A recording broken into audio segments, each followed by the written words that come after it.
ওয়া বারাকাতুহু। আলহামদুলিল্লাহ ওয়াহদাহু ওয়াসসালাতু ওয়াসসালামু আলা মান লা নাবিয়্যা বা'দা। বৈষম্য বিরোধী ছাত্র আন্দোলন বগুড়া জেলা কর্তৃক আয়োজিত সিরাতুন নবী সাল্লাল্লাহু আলাইহি ওয়াসাল্লাম মহাসম্মেলনে আজকে আমার পূর্ব নির্ধারিত সংক্ষিপ্ত বক্তব্যের বিষয়বস্তু রাসূল সাল্লাল্লাহু আলাইহি ওয়াসাল্লামের সিরাতের আলোকে শিরক থেকে বেঁচে থাকার উপায়।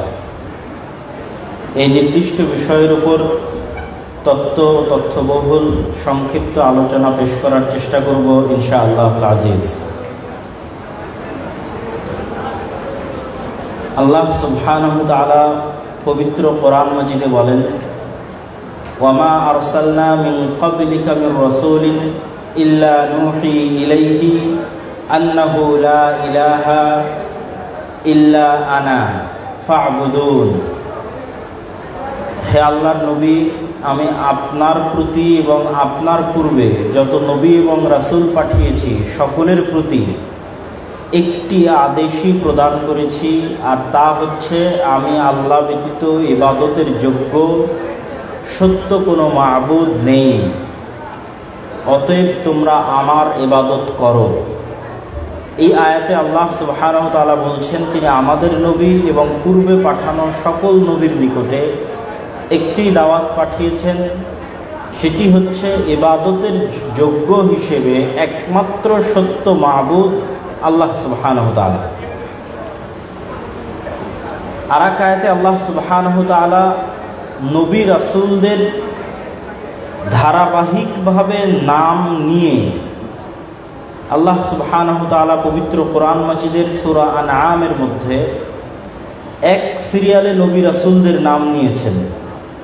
ইব্রাহিম, ইসহাক, ইয়াকুব, নূহ, দাউদ, সুলাইমান, আইয়ুব, ইউসুফ, মুসা, হারুন, জাকারিয়া, ইয়াহইয়া, ঈসা, ইলিয়াস, ইসমাঈল, ইউনুস, লূত।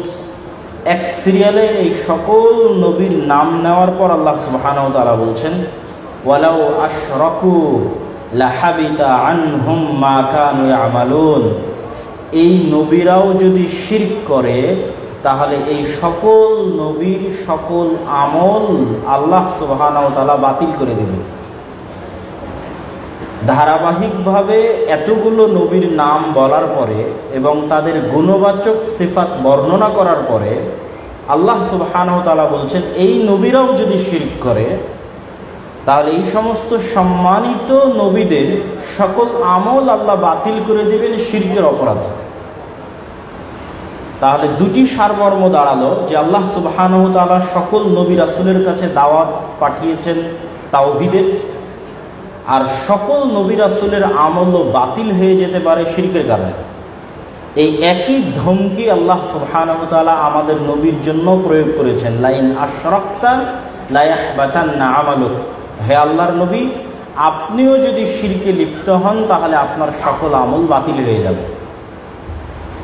তাহলে এই দুটি পয়েন্ট থেকে আমাদের কাছে স্পষ্ট যে তাওহীদ এবং শিরক এই দুটি বিষয়ের গুরুত্ব ইসলামে সীমাহীন এবং অপরিসীম। আমাদের নবী মুহাম্মদ সাল্লাল্লাহু আলাইহি ওয়াসাল্লাম যেহেতু রাসূল সাল্লাল্লাহু আলাইহি ওয়াসাল্লামের সিরাতের সাথে সম্পৃক্ত করে আলোচনা, তা আমাদের নবী মুহাম্মদ সাল্লাল্লাহু আলাইহি ওয়াসাল্লাম সর্বপ্রথম যখন দাওয়াত দিতে যাবেন তখন তৎকালীন মক্কায় শিরক বাদেও বহু অপরাধ আছে। তৎকালীন মক্কায় কন্যা সন্তানকে হত্যা করার অপরাধ আছে, তৎকালীন মক্কায় মদ পান করার অপরাধ আছে, জেনা চুরি করার অপরাধ আছে, জুয়ার অপরাধ আছে। কিন্তু রাসূলুল্লাহ সাল্লাল্লাহু আলাইহি ওয়াসাল্লাম যখন প্রথম দাওয়াত শুরু করলেন তখন তিনি দাওয়াত শুরু করলেন তাওহীদ দিয়ে, আল্লাহ সুবহানাহু ওয়া তাআলার একত্ববাদ দিয়ে। তিনি সাফা মারওয়া পাহাড়ের উপর দাঁড়িয়ে বড় বড় কুরাইশের নেতাদেরকে ডেকে পাঠালেন। ডেকে পাঠিয়ে তাদেরকে জিজ্ঞেস করলেন, আমি যদি বলি এই পর্দার পিছনে শত্রু রাইফেল হাতে দাঁড়িয়ে আছে, পুলিশ দাঁড়িয়ে আছে আপনাদেরকে গ্রেফতার করার জন্য। আমি যদি এখন বলি, তো মুহাম্মদ সাল্লাল্লাহু আলাইহি ওয়াসাল্লাম বলছেন এই পাহাড়ের পাদদেশে শত্রু দাঁড়িয়ে আছে মক্কায় আক্রমণ করার জন্য, তোমরা কি বিশ্বাস করবে? তো তারা সকলে উত্তরে কি বলল? মা জাররাবনাকা, আমরা কখনোই গত দীর্ঘ 40 বছরে তোমার নিকট থেকে মিথ্যার চুল পরিমাণ গন্ধও পাইনি। তো যেহেতু তোমার নিকট থেকে মিথ্যার চুল পরিমাণ গন্ধও পাইনি, সেহেতু আজকের এই কথা আমরা কেন বিশ্বাস করব না? অবশ্যই বিশ্বাস করব। তখন তিনি বললেন, যদি তোমরা আমার কথা বিশ্বাস করো তাহলে আমি তোমাদেরকে একটি বিষয়ের কথা বলছি, কুলু লা ইলাহা ইল্লাল্লাহ তুফলিহুন, তোমরা লা ইলাহা ইল্লাল্লাহ এই শব্দ, এই বাক্যকে মনে প্রাণে মেনে নাও, তোমরা ইহকালে এবং পরকালে বিজয়ী হবে। কিন্তু এই দাওয়াত তারা গ্রহণ করতে পারল না। তো রাসূলুল্লাহ সাল্লাল্লাহু আলাইহি ওয়াসাল্লামের সিরাত প্রমাণ করে যে বহু অপরাধ চলমান থাকলেও রাসূলুল্লাহ সাল্লাল্লাহু আলাইহি ওয়াসাল্লাম সর্বপ্রথম তার জাতিকে, তার কওমকে তাওহীদের দাওয়াত দিয়েছেন। অতএব তাওহীদ বুঝা এবং শিরক থেকে বেঁচে থাকা অনেক গুরুত্বপূর্ণ এবং জরুরি। তাওহীদ আমি আপনাকে বুঝাবো কিভাবে? একদম সহজে বুঝাই। আল্লাহ সুবহানাহু ওয়া তাআলা পবিত্র কোরআন মাজিদে বলছেন, আম্মান খালাকাস সামাওয়াতি ওয়াল আরদা ওয়া আনজালা লাকুম মিনাস সামাই মা ফাআমবাতনা বিহি হাদাইকা যাত বাহজাহ মা কানা লাকুম আন তুমবিতু শাজারাহা আ ইলাহুম মাআল্লাহ বাল হুম কওমুন ইয়াদিলুন। হে দুনিয়ার মানুষ, আম্মান খালাকাস সামাওয়াতি ওয়াল আরদ, আসমান এবং জমিনকে সৃষ্টি করেছে। আসমান থেকে বৃষ্টি কে বর্ষণ করে? অন্য আয়াতে আল্লাহ সুবহানাহু ওয়া তাআলা স্পষ্ট করেছেন যে এই প্রশ্ন করলে পৃথিবীর সবাই উত্তর দিবে আল্লাহ। আর এক আয়াতে আল্লাহ সুবহানাহু ওয়া তাআলা নিজেই বলছেন যে আপনি যদি ওয়ালা ইন সাআলতাহুম, আপনি যদি তাদেরকে জিজ্ঞেস করেন, মান খালাকাস সামাওয়াতি ওয়াল আরদ, আসমান এবং জমিনকে সৃষ্টি করেছে, লা ইয়াকুলুন্নাল্লাহ, তারা সবাই বলবে আল্লাহ সুবহানাহু ওয়া তাআলা সৃষ্টি করেছে। তো তাদেরকে জিজ্ঞেস করেন বলতে মক্কার কাফের মুশরিকদের জিজ্ঞেস করেন, আপনি ইহুদি নাসারাদের জিজ্ঞেস করেন, আপনি আজকের হিন্দুদেরকে জিজ্ঞেস করেন, যাকেই জিজ্ঞেস করবেন সব মুসলমান এখানে উপস্থিত বলবে, সারা বাংলাদেশের সকল মুসলিম বলবে যে আসমান জমিন আল্লাহ সৃষ্টি করেছেন। পৃথিবীর অন্য ধর্মের মানুষও বলবে আসমান জমিন আল্লাহ সৃষ্টি করেছেন। যেহেতু সবাই এই বিষয়ে একমত, এই জন্য আল্লাহর নবী এই বিষয়ের দাওয়াতই দেননি। এই জন্য আল্লাহর নবী বলেননি যে আবু তালেব, আবুল আহাব তোমরা বলো লা রব্বা ইল্লাল্লাহ, লা খালিকা ইল্লাল্লাহ, লা রাজিকা ইল্লাল্লাহ, তোমরা বলো যে আল্লাহ ব্যতীত কোনো রব নেই, আল্লাহ ব্যতীত কোনো সৃষ্টিকর্তা নেই, আল্লাহ ব্যতীত কোনো রিজিক দাতা নেই। এই দাওয়াত তিনি দেনইনি। কেননা রাসূল সাল্লাল্লাহু আলাইহি সাল্লাম জানেন, আমি যদি বলি আল্লাহ ব্যতীত কোনো সৃষ্টিকর্তা নেই, সবাই এক বাক্যে বলবে হ্যাঁ আল্লাহ ব্যতীত কোনো সৃষ্টিকর্তা নেই, আল্লাহ ব্যতীত কোনো রিজিক দাতা নেই। কেন আল্লাহ নিজেও কোরআন মাজিদে বলছে, সবাই এটি স্বীকৃতি দিবে। তাহলে সমস্যা কোথায়? সমস্যা হচ্ছে এই আয়াতের শেষের অংশে আল্লাহ কি বলছেন সেটির দিকে দেখেন, যে আমি আল্লাহ যদি আসমান জমিন সৃষ্টি করে থাকি, আমি আল্লাহ যদি আসমান থেকে বৃষ্টি বর্ষণ করে থাকি, আমি আল্লাহ যদি গাছপালা উৎপন্ন করে থাকি, তাহলে এবার তোমাদের নিকটে আমার জিজ্ঞাসা, আ ইলাহুম মাআল্লাহ, তাহলে আল্লাহ ব্যতীত কেউ কি ইবাদত পাওয়ার যোগ্য হতে পারে? এটাই হলো মূল দাওয়াত। এই জন্য আল্লাহর নবী বললেন তোমাদের বলতে হবে লা ইলাহা ইল্লাল্লাহ। কেননা তোমরা সবাই স্বীকার করো যে আল্লাহ সৃষ্টিকর্তা, আল্লাহ খালেক, আল্লাহ রাজেক, কিন্তু ইবাদত করার বেলা তোমরা কাবা ঘরের মধ্যে থাকা 360টা মূর্তির ওসিলা গ্রহণ করো, তাদেরকে আগে সন্তুষ্ট করতে চাও। খ্রিস্টানেরা আগে মা মেরি এবং তাদের দাবি অনুযায়ী নাউজুবিল্লাহ আল্লাহর সন্তান নাউজুবিল্লাহ ঈসা আলাইহিস সালাতু ওয়াস সালামকে আগে সন্তুষ্ট করতে চায়। কেননা তারা সবাই মানুষকে একটাই ভয় দেখায় যে তোমরা এত গুনাহগার, তোমরা সরাসরি আল্লাহর কাছে কিছু চাইতে পারবে না, আল্লাহর কাছে কিছু বলতে পারবে না, হুজুরের দোয়া লাগবে। বা কোনো মূর্তির কোনো দেবদেবীর আশীর্বাদ লাগবে, বা নাউজুবিল্লাহ খ্রিস্টানদের দাবি অনুযায়ী ঈসা আলাইহিস সালাতু ওয়াস সালাম তোমাদের সকলের পাপের জিম্মেদারি নিয়ে শুলির কাষ্ঠে তিনি মারা গেছেন, অতএব তাকে সন্তুষ্ট করলেই তোমার পাপ মুক্ত হয়ে যাবে, নাউজুবিল্লাহ মিন যালিক। তাহলে এই প্রত্যেকটা বিশ্বাসের ভিত্তি দাঁড়িয়ে আছে কি? মানুষকে ভয় দেখানো। এই মর্মে ভয় দেখানো যে মানুষ এত পাপী এবং আল্লাহর থেকে এত দূরে যে তারা আল্লাহর সাথে সরাসরি কিছু চাইতেও পারবে না, বলতেও পারবে না। পারবে কারা? যারা আল্লাহর খুব কাছের এবং খুব নিকটের। আর এই জায়গাতে ইসলাম সরাসরি আঘাত করেছে। যেমন আরেক আয়াতে আল্লাহ সুবহানাহু ওয়া তাআলা বলতেছেন, তার নবীকে বলতে বলছেন, ওয়াকুলিল হামদুলিল্লাহিল্লাযী লাম ইয়াত্তাখিয ওয়ালাদা ওয়া লাম ইয়াকুল লাহু শারীকুন ফিল মুলক ওয়া লাম ইয়াকুল লাহু ওয়ালিয়্যুম মিনাল যুল। হে আল্লাহর নবী, আপনি বলুন, সেই সত্তার প্রশংসা করছি যেই সত্তার কোনো সন্তান নাই।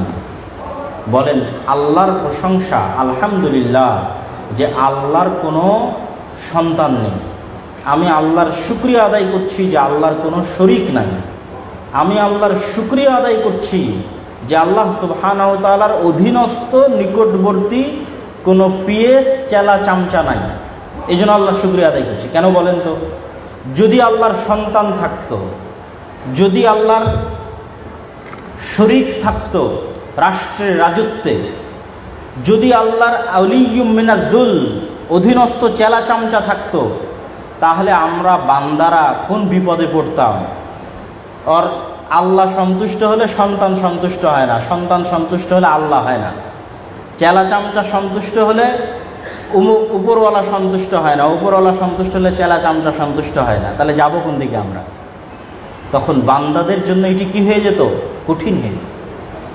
এই জন্য আল্লাহর নবী আল্লাহর প্রশংসা আদায় করছে যে আল্লাহ সুবহানাহু ওয়া তাআলাকে যদি আমরা সন্তুষ্ট করতে চাই, তা আমাদের জন্য এটি অনেক বড় খুশির খবর যে আল্লাহকে সন্তুষ্ট করার জন্য আল্লাহর সংশ্লিষ্ট আর দ্বিতীয় কাউকে সন্তুষ্ট করার প্রয়োজন পড়বে না। বলেন আলহামদুলিল্লাহ। কেননা আমাদের প্রতিপালকের কোনো সন্তানও নয়, আমাদের প্রতিপালকের কোনো শরীকও নয়, আর আমাদের প্রতিপালককে সহযোগিতা করবে এরকম কোনো সত্তাও পৃথিবীতে নাই। বলেন আলহামদুলিল্লাহ। তাহলে আমরা যদি শুধু আল্লাহকে সন্তুষ্ট করতে চাই, তাহলে আমার জন্য রাস্তা উন্মুক্ত। শুধু আল্লাহর সন্তুষ্টিতেই সন্তুষ্টি এবং আল্লাহর অসন্তুষ্টিতেই অসন্তুষ্টি। তাহলে বান্দার উপর থেকে চাপ এবং টেনশন কমে গেল। এই জন্য রাসূলুল্লাহ সাল্লাল্লাহু আলাইহি ওয়াসাল্লামকে বলতে বলা হচ্ছে যে আপনি আল্লাহর প্রশংসা করেন, যে আমরা এমন সত্তার ইবাদত করি যার সন্তান নাই, যার শরীক নাই, যার অধীনস্থ কোনো সাহায্যকারী সহযোগিতাকারী নাই। সম্মানিত উপস্থিতি, তাহলে আমরা যেটি বলছিলাম যে সারা পৃথিবীর সকল মানুষ আল্লাহ সুবহানাহু ওয়া তাআলাকে রব হিসেবে মানলেও আল্লাহ সুবহানাহু ওয়া তাআলাকে ইলাহ হিসেবে মানে না। আল্লাহ সুবহানাহু ওয়া তাআলাকে সৃষ্টিকর্তা হিসেবে মানলেও আল্লাহ সুবহানাহু ওয়া তাআলাকে ইবাদতের যোগ্য হিসেবে মানে না। আল্লাহ সুবহানাহু ওয়া তাআলাকে রিজিক দাতা হিসেবে মানলেও বিপদে পড়লে আল্লাহর কাছে চাইতে হবে, আল্লাহর সামনে মাথা নত করতে হবে, নাজার নেওয়াজ মানত আল্লাহর জন্য করতে হবে, সেটি তারা মনে করে না। বরং বিপদে পড়লে তাবিজ, কবজ, কবিরাজ, জিন, শয়তান ইত্যাদির আশ্রয় গ্রহণ করে, কবরের আশ্রয় গ্রহণ করে, বিভিন্ন মানুষের আশ্রয় গ্রহণ করে। তাহলে তারা পরিপূর্ণরূপে আল্লাহ সুবহানাহু ওয়া তাআলার তাওহীদে বিশ্বাস স্থাপন করতে পারেনি, বা তারা বুঝতেই পারেনি যে তাওহীদ কী জিনিস। তাহলে আমরা যদি তাওহীদের আলোচনার এই পর্যায়ে এসে সারমর্ম করি, তাহলে হচ্ছে তাওহীদের দাওয়াত মানে আল্লাহর উলুহিয়তের দাওয়াত, যে ইবাদতের যোগ্য হিসেবে তিনি একমাত্র যোগ্য, যিনি রব। তুমি তাকেই সিজদা করবে যিনি তোমাকে খাওয়ায় এবং পরায়। যিনি তোমাকে খাওয়ায় পরায়, আসমানের ছায়া দেয়, সূর্যের আলো দেয়, অক্সিজেন দেয়, রিজিক দেয়, তোমার জীবন মৃত্যুর মালিক, তার কাছে নত না হয়ে অন্য কারো সামনে নত হবে, এর চাইতে বড় অন্যায় পৃথিবীতে আর নেই। এই জন্য আল্লাহ সুবহানাহু ওয়া তাআলা বলেছেন, ইন্না শিরকা লাযুলমুন আযীম। শিরক হচ্ছে মহা অত্যাচার। গুনাহ না বলে অত্যাচার বলা হয়েছে। পাপ না বলে অত্যাচার বলা হয়েছে, কেননা এটি আমাদের জন্য ন্যায়, এটি আমাদের জন্য ইনসাফ যে আমরা তার সামনে মাথা নত করব যিনি আমাদের খাওয়ায় এবং পড়ায়। এটি আমাদের জন্য ন্যায় এবং ইনসাফ। এই জন্য আল্লাহ সুবহানাহু ওয়া তাআলা আর এক আয়াতে বলেছেন, ওয়া তাম্মাত কালিমাতু রাব্বিকা সিদকান ওয়া আদলা, আপনার প্রতিপালকের সকল বিধিবিধান সত্যের উপর প্রতিষ্ঠিত, ন্যায়ের উপর প্রতিষ্ঠিত। আপনার প্রতিপালক যা আদেশ দিয়েছে প্রত্যেকটা আদেশ সত্যের উপর প্রতিষ্ঠিত, ন্যায়ের উপর প্রতিষ্ঠিত। তো আল্লাহর একটি আদেশ হচ্ছে আল্লাহর উলুহিয়াতকে মানতে হবে। তো এটি সত্যের উপর প্রতিষ্ঠিত, এটি ন্যায়ের উপর প্রতিষ্ঠিত। কিভাবে? লা ইলাহা ইল্লাল্লাহ এর অর্থ কি করলাম? লা মা'বুদা বিহাক্কিন ইল্লাল্লাহ, আল্লাহ ব্যতীত সত্য কোনো ইবাদতের যোগ্য সত্তা পৃথিবীতে নাই। মানে আল্লাহ ব্যতীত যারা ইবাদতের যোগ্য, যাদেরকে মানুষ মনে করছে, তারা সবাই মিথ্যা। তাহলে আল্লাহ ইবাদতের যোগ্য, এটি কিসের উপর প্রতিষ্ঠিত? সত্যের উপর প্রতিষ্ঠিত। আর বাকি যাদের সামনে আমরা মাথা নত করছি, ইট পাথরের খাম্বাতে সম্মান জানাচ্ছি, যে কোনো মৃত ব্যক্তিকে কবরে সম্মান জানাচ্ছি, কারো মূর্তি বানিয়ে সম্মান জানাচ্ছি, কবিরাজ, জিন, তাবিজ, কবজের আশ্রয় গ্রহণ করছি, এই প্রত্যেক যারা আশ্রয় চাচ্ছে এরা সবাই কি? মিথ্যা এবং বাতিল। একমাত্র সত্যকে আল্লাহ সুবহানাহু ওয়া তাআলা। এবার 2 নম্বর পয়েন্ট কি? ন্যায়। তাহলে আল্লাহ সুবহানাহু ওয়া তাআলার আমি ইবাদত করব, এটি একমাত্র ন্যায়। আপনি যদি আপনার স্ত্রীকে সকল কিছুর ব্যবস্থা করে দেন, আপনার স্ত্রী আপনার বাড়িতে থেকে, আপনার খেয়ে, আপনার সকল নিয়ামত ভোগ করে যদি অন্য কারোর সাথে পরকীয়ায় লিপ্ত হয়, তাহলে এটি জুলম, অত্যাচার, যে সে আপনার নিয়ামতের শুকরিয়া আদায় করছে না। আমরা আল্লাহর মাটির উপর চলতেছি, আল্লাহর আসমানের ছায়ায় আছি, আল্লাহর জীবন নিয়ে পৃথিবীতে বিচরণ করছি, আল্লাহ আমাদের রুজি রুটির মালিক। সেখানে আমি বিপদে পড়লে আশ্রয় চাচ্ছি কোনো জিন শয়তানের কাছে গিয়ে, সেখানে আমি বিপদে পড়লে আশ্রয় চাচ্ছি কোনো কবরের কাছে গিয়ে, বিপদে পড়লে আশ্রয় চাচ্ছি আমি কোনো মূর্তির কাছে গিয়ে। তাহলে এটি কি অত্যাচার নয়? অবশ্যই অত্যাচার। আমি ইবাদত করার বেলায়, মাথা নত করার বেলায় আল্লাহর সামনে না করে অন্য কারোর সামনে করছি, এটি অত্যাচার। এই জন্য আল্লাহ সুবহানাহু ওয়া তাআলা কোরআন মাজিদে বলেছেন, ইন্নাশ শিরকা লাযুলমুন আযীম। আর এই জন্য আরও এক আয়াতে আল্লাহ সুবহানাহু ওয়া তাআলা বলেছেন, ওমা ইউমিনু আকসারুহুম বিল্লাহ ইল্লা ওয়া হুম মুশরিকুন।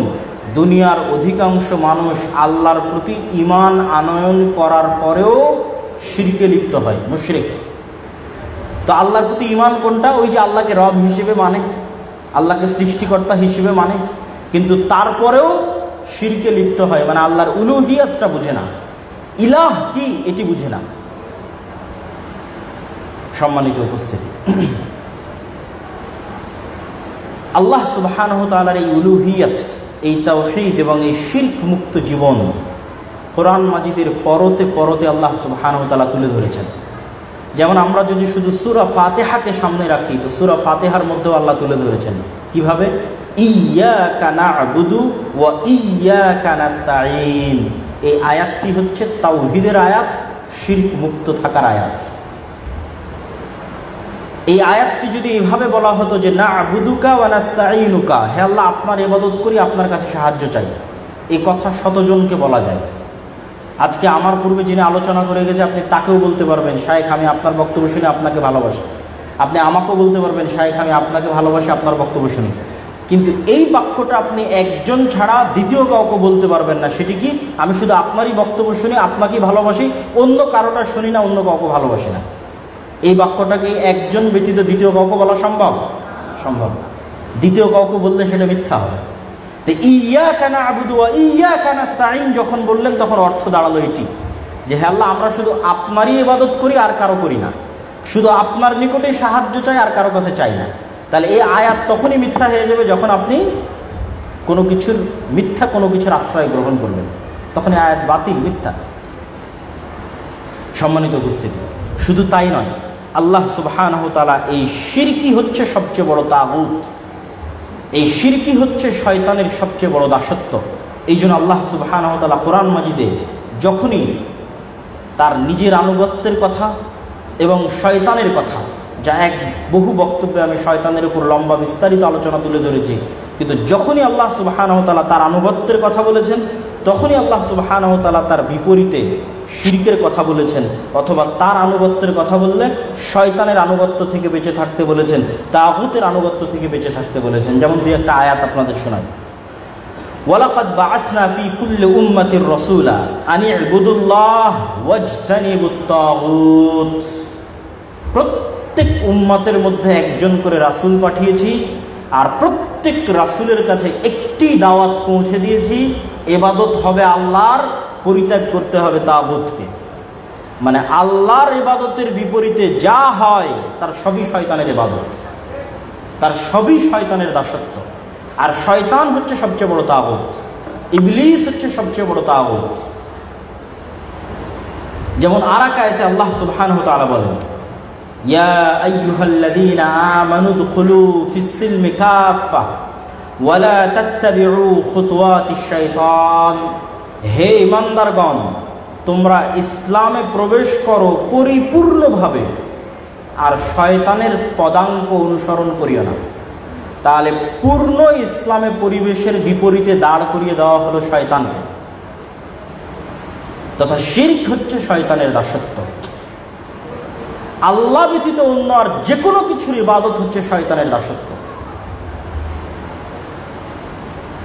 এবং সিরাতে মুস্তাকিমের ক্ষেত্রেও একই আয়াত আল্লাহ সুবহানাহু ওয়া তাআলা কোরআন মাজিদে ব্যবহার করেছেন। আমরা 5 ওয়াক্ত সালাতে আল্লাহ সুবহানাহু ওয়া তাআলার নিকটে দোয়া যে চাই, ইহদিনাস সিরাতাল মুস্তাকিম সিরাতাল্লাযীনা আন'আমতা আলাইহিম গায়রিল মাগদুবি আলাইহিম ওয়ালাদ-দাল্লিন, যে হে আল্লাহ, আপনি আমাদেরকে সঠিক রাস্তা দেখান। তো রাসূল সাল্লাল্লাহু আলাইহি ওয়াসাল্লাম হাদিসে বলছেন যে এই সিরাতে মুস্তাকিমের আশেপাশে অসংখ্য রাস্তা আছে, প্রত্যেকটা রাস্তার সামনে শয়তান দাঁড়িয়ে আছে। এটি হাদিসে রাসূল সাল্লাল্লাহু আলাইহি ওয়াসাল্লামের বাক্য। আর আল্লাহর বাক্য কোরআনে যে শয়তান ওয়াদা করছে, শপথ করছে যে শয়তান আমাদেরকে সঠিক সিরাতে মুস্তাকিমে থাকতে দিবে না। এই জন্য আল্লাহ সুবহানাহু ওয়া তাআলা মানুষের সবচেয়ে বড় শত্রু হিসেবে শয়তানকে নির্ধারণ করেছেন। ইন্নাশ শাইতানা লাকুম আদুউম মুবিন। আমাদের প্রকাশ্য শত্রু হিসেবে যারা আমাদের গীবত করে, অপবাদ দেয়, হত্যা করে, মারে, তাদেরকে আল্লাহ সুবহানাহু ওয়া তাআলা নির্ধারণ করেননি। তাকে নির্ধারণ করেছেন যে শয়তান, যে আমাকে জাহান্নামে নিয়ে যেতে চায়। সম্মানিত উপস্থিতি, তাহলে এই শিরক এবং এই তাওহীদের আলোচনার যদি আমরা সারমর্ম করি, তাহলে কি দাঁড়ালো? যে আল্লাহ সুবহানাহু ওয়া তাআলার একচ্ছত্র একক ইবাদত হচ্ছে তাওহীদ, আর আল্লাহ সুবহানাহু ওয়া তাআলা ব্যতীত আর যে কোনো কিছুর ইবাদত হচ্ছে শয়তানের আনুগত্য, আর সেটি হচ্ছে শিরক। আর যখনই আপনি শয়তানের আনুগত্য করবেন, শিরক করবেন, তখন আপনি আল্লাহর বিরুদ্ধে বিদ্রোহ করছেন। আর যখনই আপনি আল্লাহর বিরুদ্ধে বিদ্রোহ করছেন, তখন আল্লাহ আপনার সকল গুনাহ ক্ষমা করলেও শিরকের গুনাহ ক্ষমা করবেন না। ইন্নাল্লাহা লা ইয়াগফিরু আন ইউশরিকা বিহি ওয়া ইয়াগফিরু মা দুনা যালিকা লিমান ইয়াশা।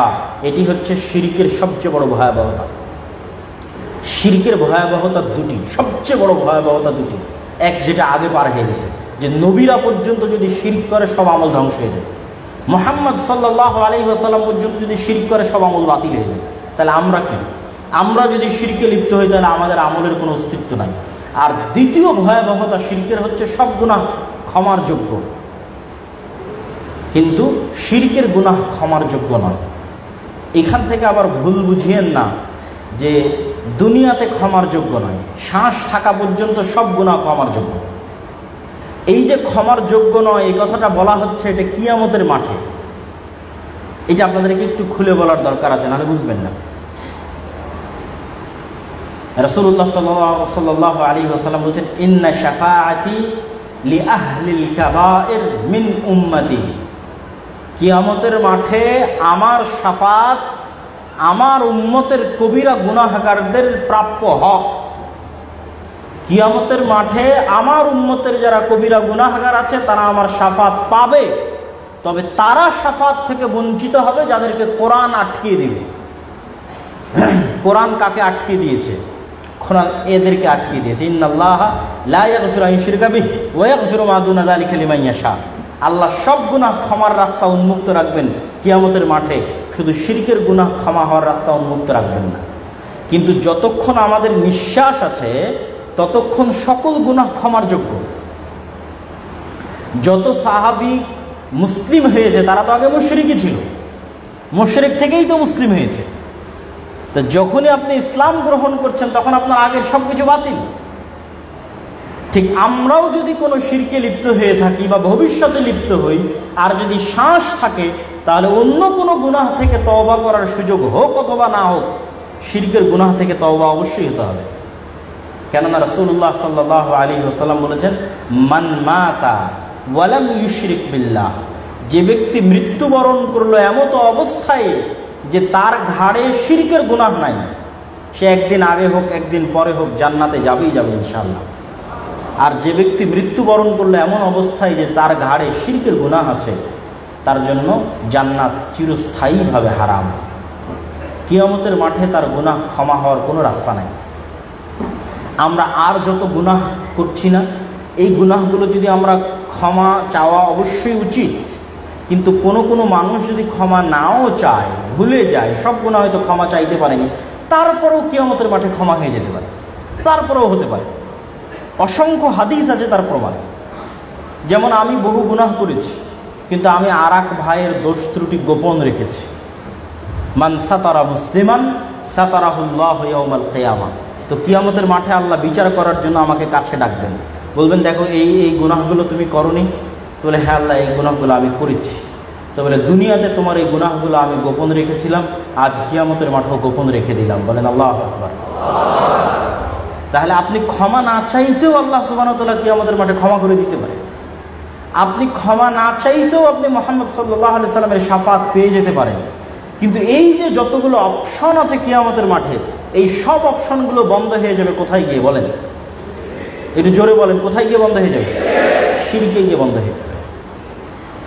আল্লাহ সুবহানাহু ওয়া তাআলা স্বেচ্ছায় ক্ষমা করে দিবেন, সেটাও শিরকে গিয়ে বন্ধ হয়ে যাবে। মুহাম্মদ সাল্লাল্লাহু আলাইহি সাল্লাম শাফাত করবেন, সেটিও শিরকে গিয়ে বন্ধ হয়ে যাবে। তাহলে ন্যূনতম আমাদেরকে পৃথিবী থেকে কি মুক্ত অবস্থায় বিদায় নেওয়া উচিত? শিরক মুক্ত অবস্থায় বিদায় নেওয়া উচিত। ন্যূনতম আলাল আকাল কিছুই যদি না করতে পারি, অন্তত শিরক যেন আমাদের দ্বারা না হয়। বলেন আল্লাহুম্মা আমিন। সম্মানিত উপস্থিতি, আমরা শিরক এবং তাওহীদের এই যে গুরুত্বপূর্ণ আলোচনা আপনাদের সামনে তুলে ধরছিলাম, এই শিরককে আরও স্পষ্টভাবে বুঝার জন্য, আরও পরিষ্কারভাবে বুঝার জন্য আল্লাহ সুবহানাহু ওয়া তাআলার গুণাবলী সম্পর্কে জ্ঞান জরুরি, ফরজ। না হলে আপনি শিরক থেকে বাঁচতেও পারবেন না, আপনি শিরক থেকে মুক্তও হতে পারবেন না। শিরক থেকে মুক্ত হতে চাইলে, বাঁচতে চাইলে আল্লাহর গুণের উপর জ্ঞান লাগে। আজ জুমার সালাতের পর, গতকালকে জুমার সালাতের পর একজন জিজ্ঞেস করছে যে তার বাচ্চাকে শয়তান ডিস্টার্ব করে, শয়তানি ধরেছে। তো উনি বিভিন্ন কালো জাদু বা ইত্যাদি তাবিজ বা ইত্যাদি বিভিন্ন কিছু তিনি আশ্রয় নিতে চান। তার অন্তর আল্লাহ সুবহানাহু ওয়া তাআলার গুণ সম্পর্কে অজ্ঞ। যদি আল্লাহ সুবহানাহু ওয়া তাআলার গুণ সম্পর্কে সে জানতো এবং তার কনফিডেন্স থাকতো আল্লাহর গুণের উপর, তাহলে শিরক মুক্ত থাকা তার জন্য সহজ হতো। এই জন্য দেখবেন যে আয়াতগুলো আল্লাহর গুণাবলী সম্বলিত, এই আয়াতগুলো পৃথিবীর সবচেয়ে পাওয়ারফুল আয়াত। যেমন একটি ছোট্ট সূরা, কুল হুয়াল্লাহু আহাদ আল্লাহুস সামাদ লাম ইয়ালিদ ওয়া লাম ইউলাদ ওয়া লাম ইয়াকুল লাহু কুফুয়ান আহাদ। অনেক ছোট্ট 2 লাইনের সূরা, কিন্তু পৃথিবীর মোস্ট পাওয়ারফুল, অনেক শক্তিশালী সূরাগুলোর মধ্যে একটি শক্তিশালী সূরা। কত শক্তিশালী? কত শক্তিশালী যে সূরা ইখলাস একবার পাঠ করলে তাআদিলু সুলুসাল কোরআন, পবিত্র কোরআন 3 ভাগের 1 ভাগ পাঠ করার সমান নেকি পাওয়া যায়। তার মানে সূরা ইখলাস 3 বার পাঠ করলে পুরো কোরআন একবার শেষ করার সমান নেকি পাওয়া যায়। অথচ সূরা ইখলাসের মধ্যে সালাত, সিয়াম, হজ, যাকাত কোনো আদেশ নিষেধ নাই। কি আছে? শুধু মহান সত্তার গুণ আছে। কুল হুয়াল্লাহু আহাদ, বলো সেই মহান সত্তা একক এবং অদ্বিতীয়। আল্লাহুস সামাদ, তিনি এমন সত্তা যে তিনি যেমন নিজে কারো মুখাপেক্ষী নন, তেমনি পুরো পৃথিবী তার মুখাপেক্ষী। আস-সামাদের দুটো অর্থ, এক, তিনি কারো মুখাপেক্ষী নন, দুই, সারা পৃথিবী তার মুখাপেক্ষী। আল্লাহুস সামাদ, লাম ইয়ালিদ ওয়া লাম ইউলাদ ওয়া লাম ইয়াকুল লাহু কুফুয়ান আহাদ। ঠিক আরো একটি পাওয়ারফুল আয়াত দেখেন, শুধু আল্লাহর গুণ থাকার কারণে পাওয়ারফুল। আল্লাহু লা ইলাহা ইল্লা হুয়াল হাইয়ুল কাইয়্যুম লা তাখুযুহু সিনাতুন ওয়া লা নাওম লাহু মা ফিস সামাওয়াতি ওয়া মা ফিল আরদ মান যাল্লাযী ইয়াশফাউ ইনদাহু ইল্লা বিইذনিহি। আল্লাহু লা ইলাহা ইল্লাহু, আল্লাহ সেই সত্তা যিনি ব্যতীত ইবাদতের যোগ্য সত্য কোনো মাবুদ নেই। আল হাই, তিনি চিরঞ্জীব। আল কাইয়্যুম, আল কাইয়্যুম চিরস্থায়ী। লা তাখুযুহু সিনাতুন ওয়া লা নাওম, তাকে ক্লান্তি স্পর্শ করে না, তন্দ্রা স্পর্শ করে না। লাহু মা ফিস সামাওয়াতি ওয়া মা ফিল আরদ, আসমান এবং জমিন এবং তার মধ্যে যা কিছু আছে সকল কিছু আল্লাহর অধীনস্থ, আল্লাহর রাজত্বে, আল্লাহর মালিকানায়, আল্লাহর মিলকিয়াতে। মান যাল্লাযী ইয়াশফাউ ইনদাহু ইল্লা বিইذনিহি, পৃথিবীতে এমন কি কোনো ক্ষমতাধর শক্তিশালী প্রধানমন্ত্রী, রাষ্ট্রপতি, ব্যবসায়ী, কোটিপতি আছে যে আল্লাহর সামনে কথা বলতে পারবে আল্লাহর অনুমতি ছাড়া? এগুলো আল্লাহর চ্যালেঞ্জ। এই আয়াতের নামই হচ্ছে আয়াতুল কুরসি। মানে এই আয়াত যদি কেউ বুঝে অনুভব করে পড়ে, তাহলে কেউ যদি এই আয়াত বুঝে অনুভব করে পড়ে, তাহলে আপনার কাছে একটা পিঁপড়া যেমন দুর্বল মনে হয়, একটা পিঁপড়া যেমন আপনার কাছে দুর্বল মনে হয়, জিন, শয়তান, অসুখ, বিসুখ, কবিরাজ, পৃথিবীতে আর কে কত ক্ষমতাবান আছে, সবকে আপনার কাছে কি মনে হবে? একটি পিঁপড়ার মতো। তখন আপনার কনফিডেন্স লেভেল হাই হবে, সর্বোচ্চ পর্যায়ে চলে যাবে, শয়তান পালিয়ে যাবে, শয়তান থাকবে না। এই অন্তরের কাছে শয়তান থাকতে পারবে না। কিন্তু আমরা আল্লাহ সুবহানাহু ওয়া তাআলার নাম এবং গুণাবলী সম্পর্কে অজ্ঞ, অথবা আল্লাহর নাম এবং গুণাবলী আমরা জানার চেষ্টা করি না। এই জন্য রাসূলুল্লাহ সাল্লাল্লাহু আলাইহি ওয়াসাল্লাম বলেছেন, ইন্না লিল্লাহি 99 আসমা মান আহসাহা দাখালাল জান্নাহ। আল্লাহ সুবহানাহু ওয়া তাআলার 99টি নাম রয়েছে, অসংখ্য নাম আছে, তার মধ্যে 99টা আমাদেরকে জানানো হয়েছে, দেওয়া হয়েছে। মান আহসাহা, যে 99টা আয়ত্ত করে নিল, দাখালাল জান্নাহ, সে জান্নাতে প্রবেশ করে যাবে। সম্মানিত উপস্থিতি, তাহলে আমরা আল্লাহ সুবহানাহু ওয়া তাআলাকে যদি জানতে চাই, আল্লাহ সুবহানাহু ওয়া তাআলাকে যদি অনুভব করতে চাই, আল্লাহ সুবহানাহু ওয়া তাআলার তাওহীদে যদি বিশ্বাস স্থাপন করতে চাই, শিরক মুক্ত জীবনযাপন করতে চাই, তাহলে অবশ্যই আমাদেরকে আল্লাহ সুবহানাহু ওয়া তাআলার নাম এবং গুণাবলী সম্পর্কে জ্ঞান অর্জন করতে হবে। এবং আল্লাহ সুবহানাহু ওয়া তাআলার নাম এবং গুণাবলীর জ্ঞান অর্জনই আমাদের জন্য রাস্তা তৈরি করে দিবে যে আমরা সামনে আগাবো কিভাবে, আল্লাহ সুবহানাহু ওয়া তাআলার উপর ভরসা করব কিভাবে, আস্থা রাখবো কিভাবে। আর পুরো কোরআনে আল্লাহ সুবহানাহু ওয়া তাআলা বারংবার এই বিষয়গুলোই ফুটিয়ে তোলার চেষ্টা করেছেন। কোরআন কখনোই নির্ধারিত বিষয়ভিত্তিক আলোচনা করে না। যে সূরা বাকারা যেমন আমরা রচনা লিখি, উপস্থাপনা, এই পয়েন্ট, এই পয়েন্ট, এই পয়েন্ট, যেমন আজকে আমি ধারাবাহিক এক বিষয়ের উপর আলোচনা করছি, কোরআন কখনোই এরকম করে না।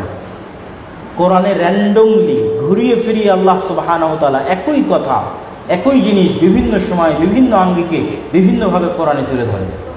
এবং কোরআনের যদি সারমর্ম আপনি করতে চান, তাহলে 5টি বিষয়ের মধ্যে সীমাবদ্ধ হবে।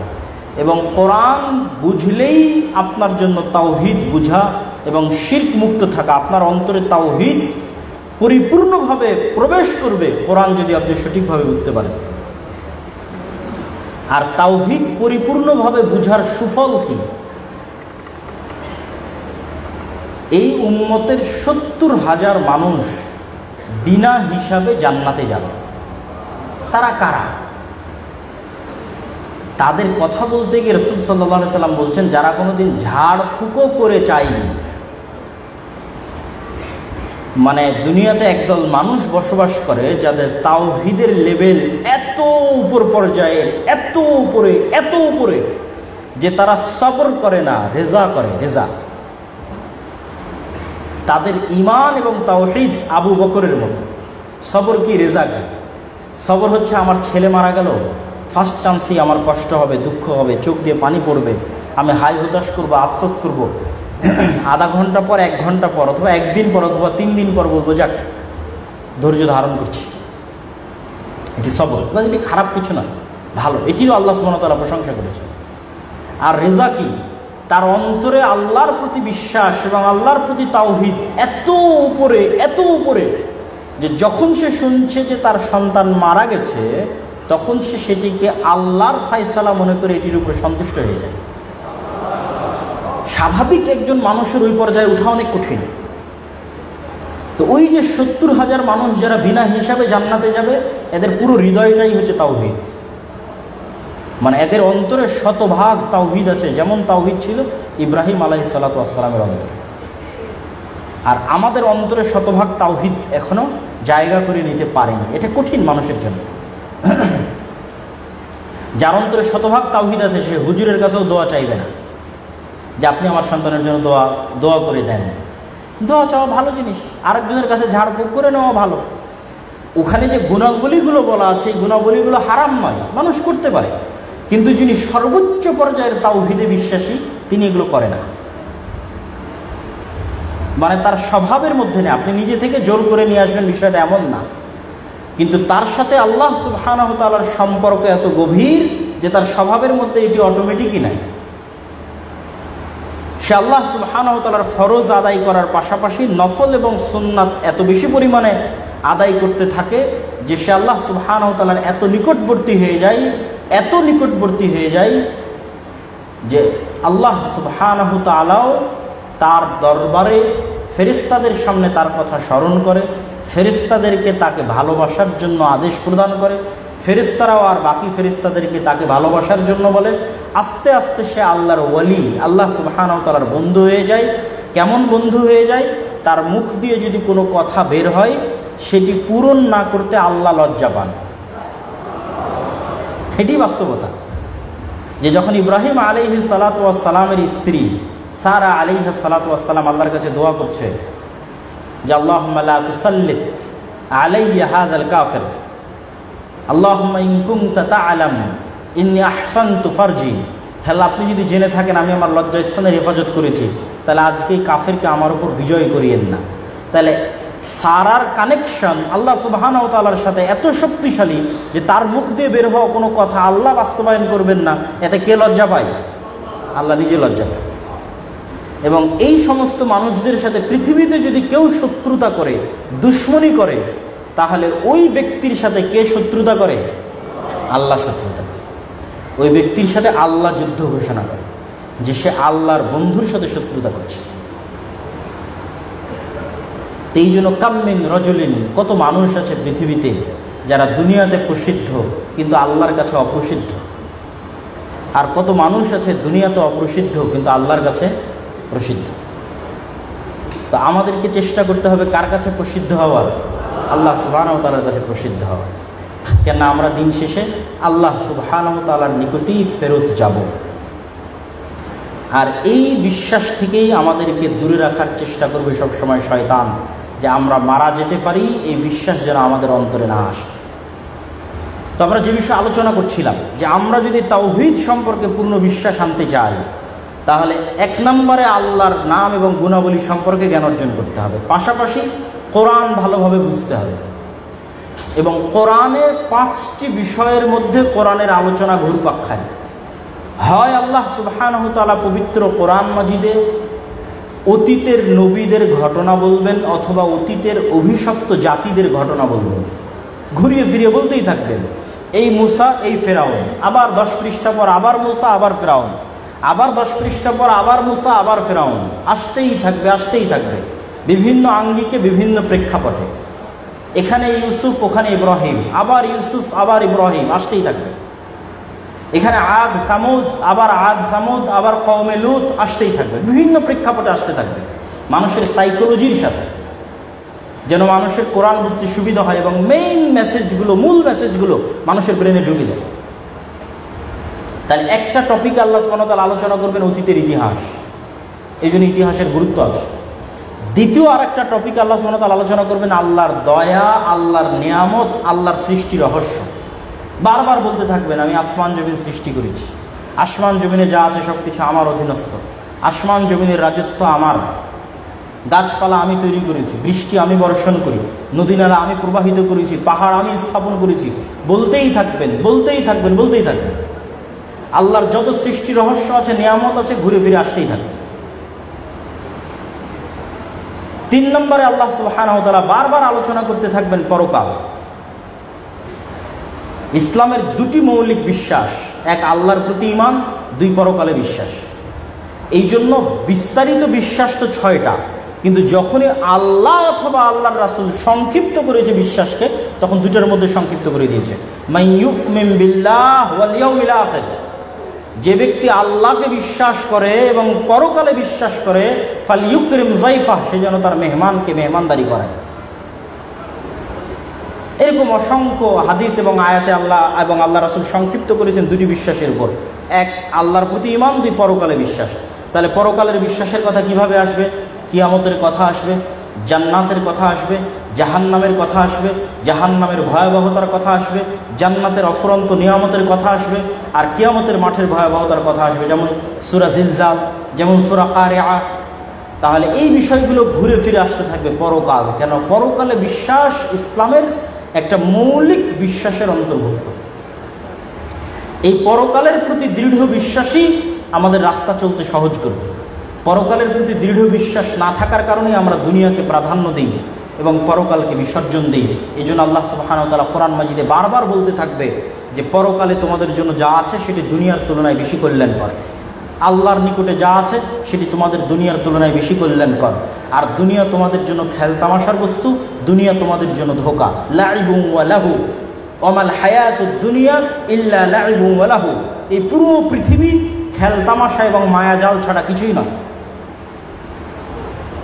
আর পরকাল দুনিয়ার চাইতে কল্যাণকর। আল্লাহ সুবহানাহু ওয়া তাআলার নিকটে যা আছে সেটি চিরস্থায়ী এবং কল্যাণকর, সেটি হচ্ছে পরকাল।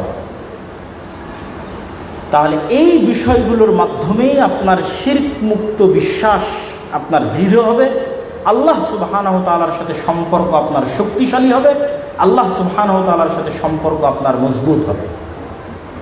সম্মানিত উপস্থিতি, তাওহীদ এবং শিরকের আলোচনার এই শেষের দিকে এসে জরুরি 2-1টি কথা বলে আমি আপনাদের প্রশ্নোত্তর পর্বে চলে যাব।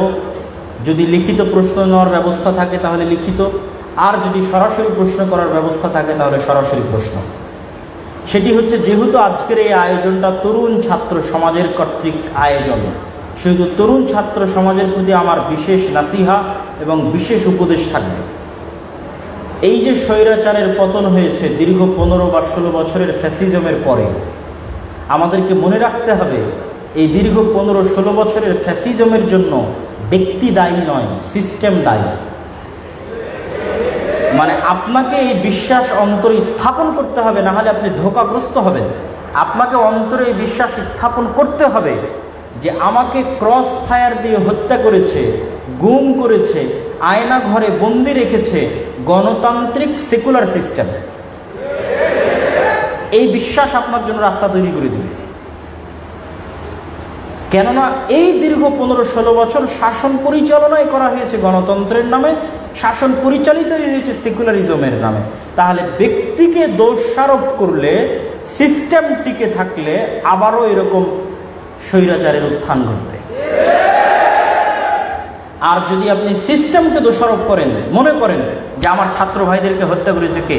গণতান্ত্রিক সিস্টেম, সেকুলার সিস্টেম। আয়নাঘর তৈরি করেছে কে? গণতান্ত্রিক সিস্টেম, সেকুলার সিস্টেম। তাহলে আপনার জন্য সঠিক রাস্তা পাওয়া সহজ হবে। এবং এটি অসংখ্য যুক্তি, তর্ক এবং গবেষণার মাধ্যমেও যদি আপনি চিন্তা ভাবনা করেন, দেখবেন যে আপনার কাছে এটি সত্য এবং সঠিক হিসেবে ধরা দেবে। তাহলে আমাদের জন্য আল্লাহ সুবহানাহু ওয়া তাআলা যে সুযোগ তৈরি করে দিয়েছেন, এই সুযোগকে আমরা ব্যবহার করব কিভাবে? এই যে আজকে এখানে অনুষ্ঠান আয়োজন হচ্ছে, আমরা কোরআন এবং হাদিসের কথা বলছি, এই যে একটি নেয়ামত, এই নেয়ামতের সৎ ব্যবহার যদি আমরা না করতে পারি, আল্লাহ এই নেয়ামত উঠিয়ে নেবেন। এটি আল্লাহ সুবহানাহু ওয়া তাআলার পৃথিবী পরিচালনায় আল্লাহর সুন্নাত, যে আল্লাহ যখন মানুষকে কোনো নিয়ামত দেয় আর সেই নিয়ামতের মানুষ সৎ ব্যবহার না করে, আল্লাহ নিয়ামত উঠিয়ে নেয়। তো এই নিয়ামতের আমাদের সৎ ব্যবহার করতে হবে। আমাদের পরস্পরের মধ্যে কাদা ছোড়াছুড়ি বন্ধ করতে হবে। কাদা ছোড়াছুড়ি বন্ধ করে, যেমন রাসূল সাল্লাল্লাহু আলাইহি ওয়াসাল্লাম ইহুদি খ্রিস্টানদের বলতেন, তাআলাউ ইলা কালিমাতিন সাওয়াআন বাইনানা ওয়া বাইনাকুম, আসো ওই কথার দিকে যে কথা তোমার এবং আমার মধ্যে এক। তোমার তাওরাতেও আল্লাহর একত্ববাদের কথা আছে, তোমার ইনজিলেও আল্লাহর একত্ববাদের কথা আছে, কোরআনেও আল্লাহর একত্ববাদের কথা আছে, ওইটার দিকে আসো। তো আমাদের মধ্যে এরকম অসংখ্য বিষয় আছে যেই বিষয়গুলোতে আমরা কমন, সেই কমন গ্রাউন্ডের দিকে আহ্বান করতে হবে, আর মতভেদপূর্ণ বিষয়ে উত্তম পন্থায় দাওয়াত দিতে হবে, ভদ্র ভাষায় দাওয়াত দিতে হবে। আমরা কি মুসা আলাইহিস সালাতু ওয়াস সালামের চাইতে ভালো? আপনারা কি মনে হয় আমরা কি মুসা আলাইহিস সালামের চাইতে ভালো? যেহেতু আমরা নবী না, সেহেতু অবশ্যই মুসা আলাইহিস সালামের চাইতে ভালো নই। আর আমরা যাদের মধ্যে দাওয়াতি কাজ করছি তারা কি ফেরাউনের চাইতে খারাপ? খারাপ। তাহলে আল্লাহ যদি মুসাকে আদেশ করেন যে তুমি ফেরাউনের সাথে নরম ভাষায় কথা বলবে, তাহলে আমি যখন মানুষের মধ্যে দাওয়াতি কাজ করব, তখন আমার ভাষা যদি কর্কশ হয়, তাহলে আমি কি রাসূল সাল্লাল্লাহু আলাইহি ওয়াসাল্লামের সুন্নাতের অনুসরণ করছি? আমি মানুষকে তুচ্ছ তাচ্ছিল্য করে দাওয়াত দিতে পারবো না। আল্লাহ সুবহানাহু ওয়া তাআলা নিজেও কোরআন মাজিদে কখনোই মানুষকে তুচ্ছ তাচ্ছিল্য করে দাওয়াত দেননি। ইহুদিদের মতো অভিশপ্ত জাতিকে আল্লাহ কি সম্মান দিয়ে দাওয়াত দিয়ে, আপনি কোরআন খুলে আশ্চর্য হবেন।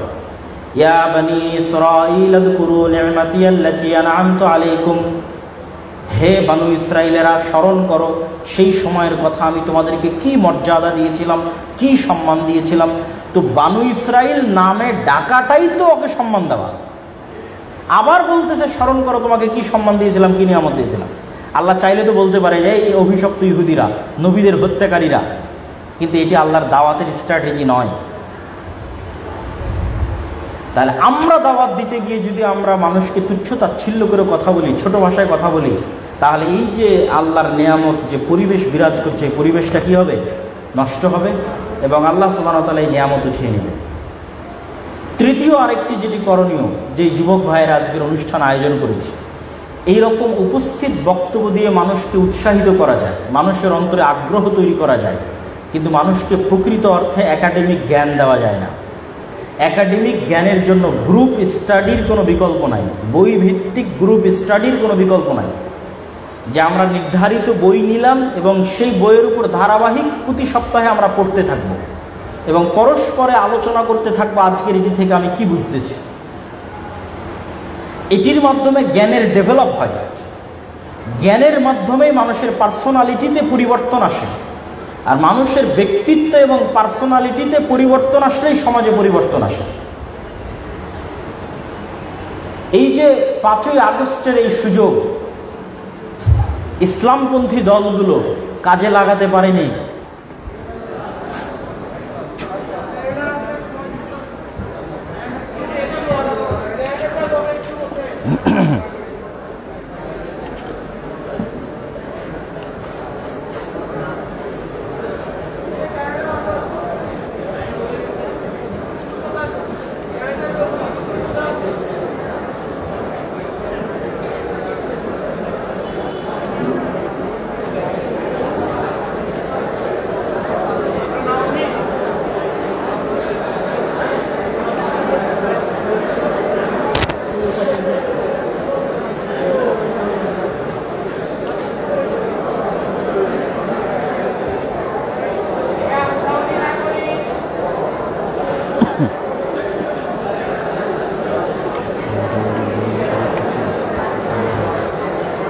গাড়িতে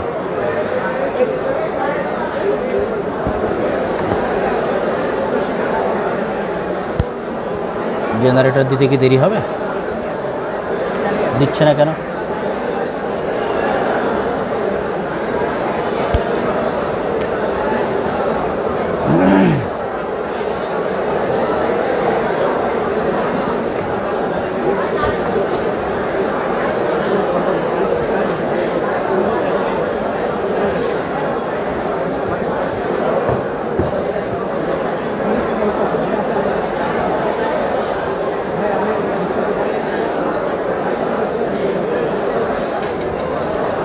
আলহামদুলিল্লাহ।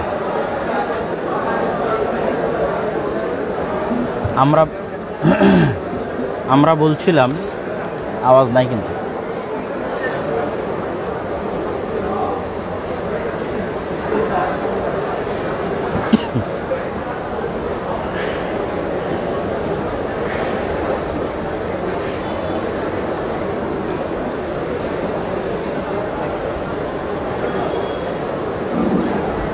জি আমরা বলছিলাম, কথা কি বোঝা যায়?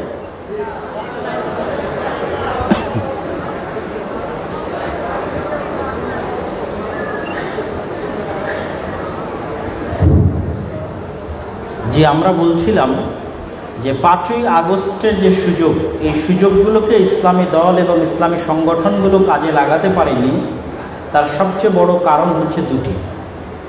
এই দুটি কারণ বলে আমার বক্তব্যের শেষের দিকে চলে যাব ইনশাআল্লাহ।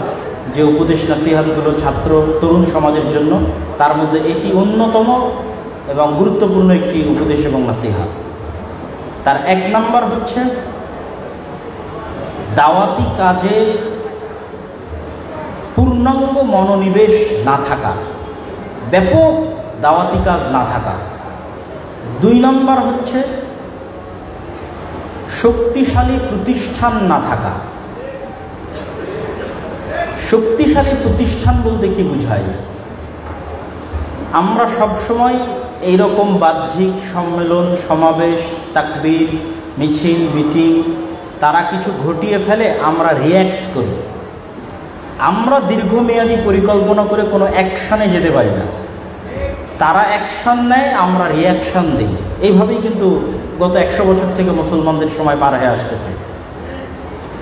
তো শক্তিশালী প্রতিষ্ঠান নাই বলতে কি বোঝায়? যেমন আর্মি একটি শক্তিশালী প্রতিষ্ঠান। যখন সরকার গত 15 বছর ছিল, তখনও আর্মির কাছে ক্ষমতা ছিল।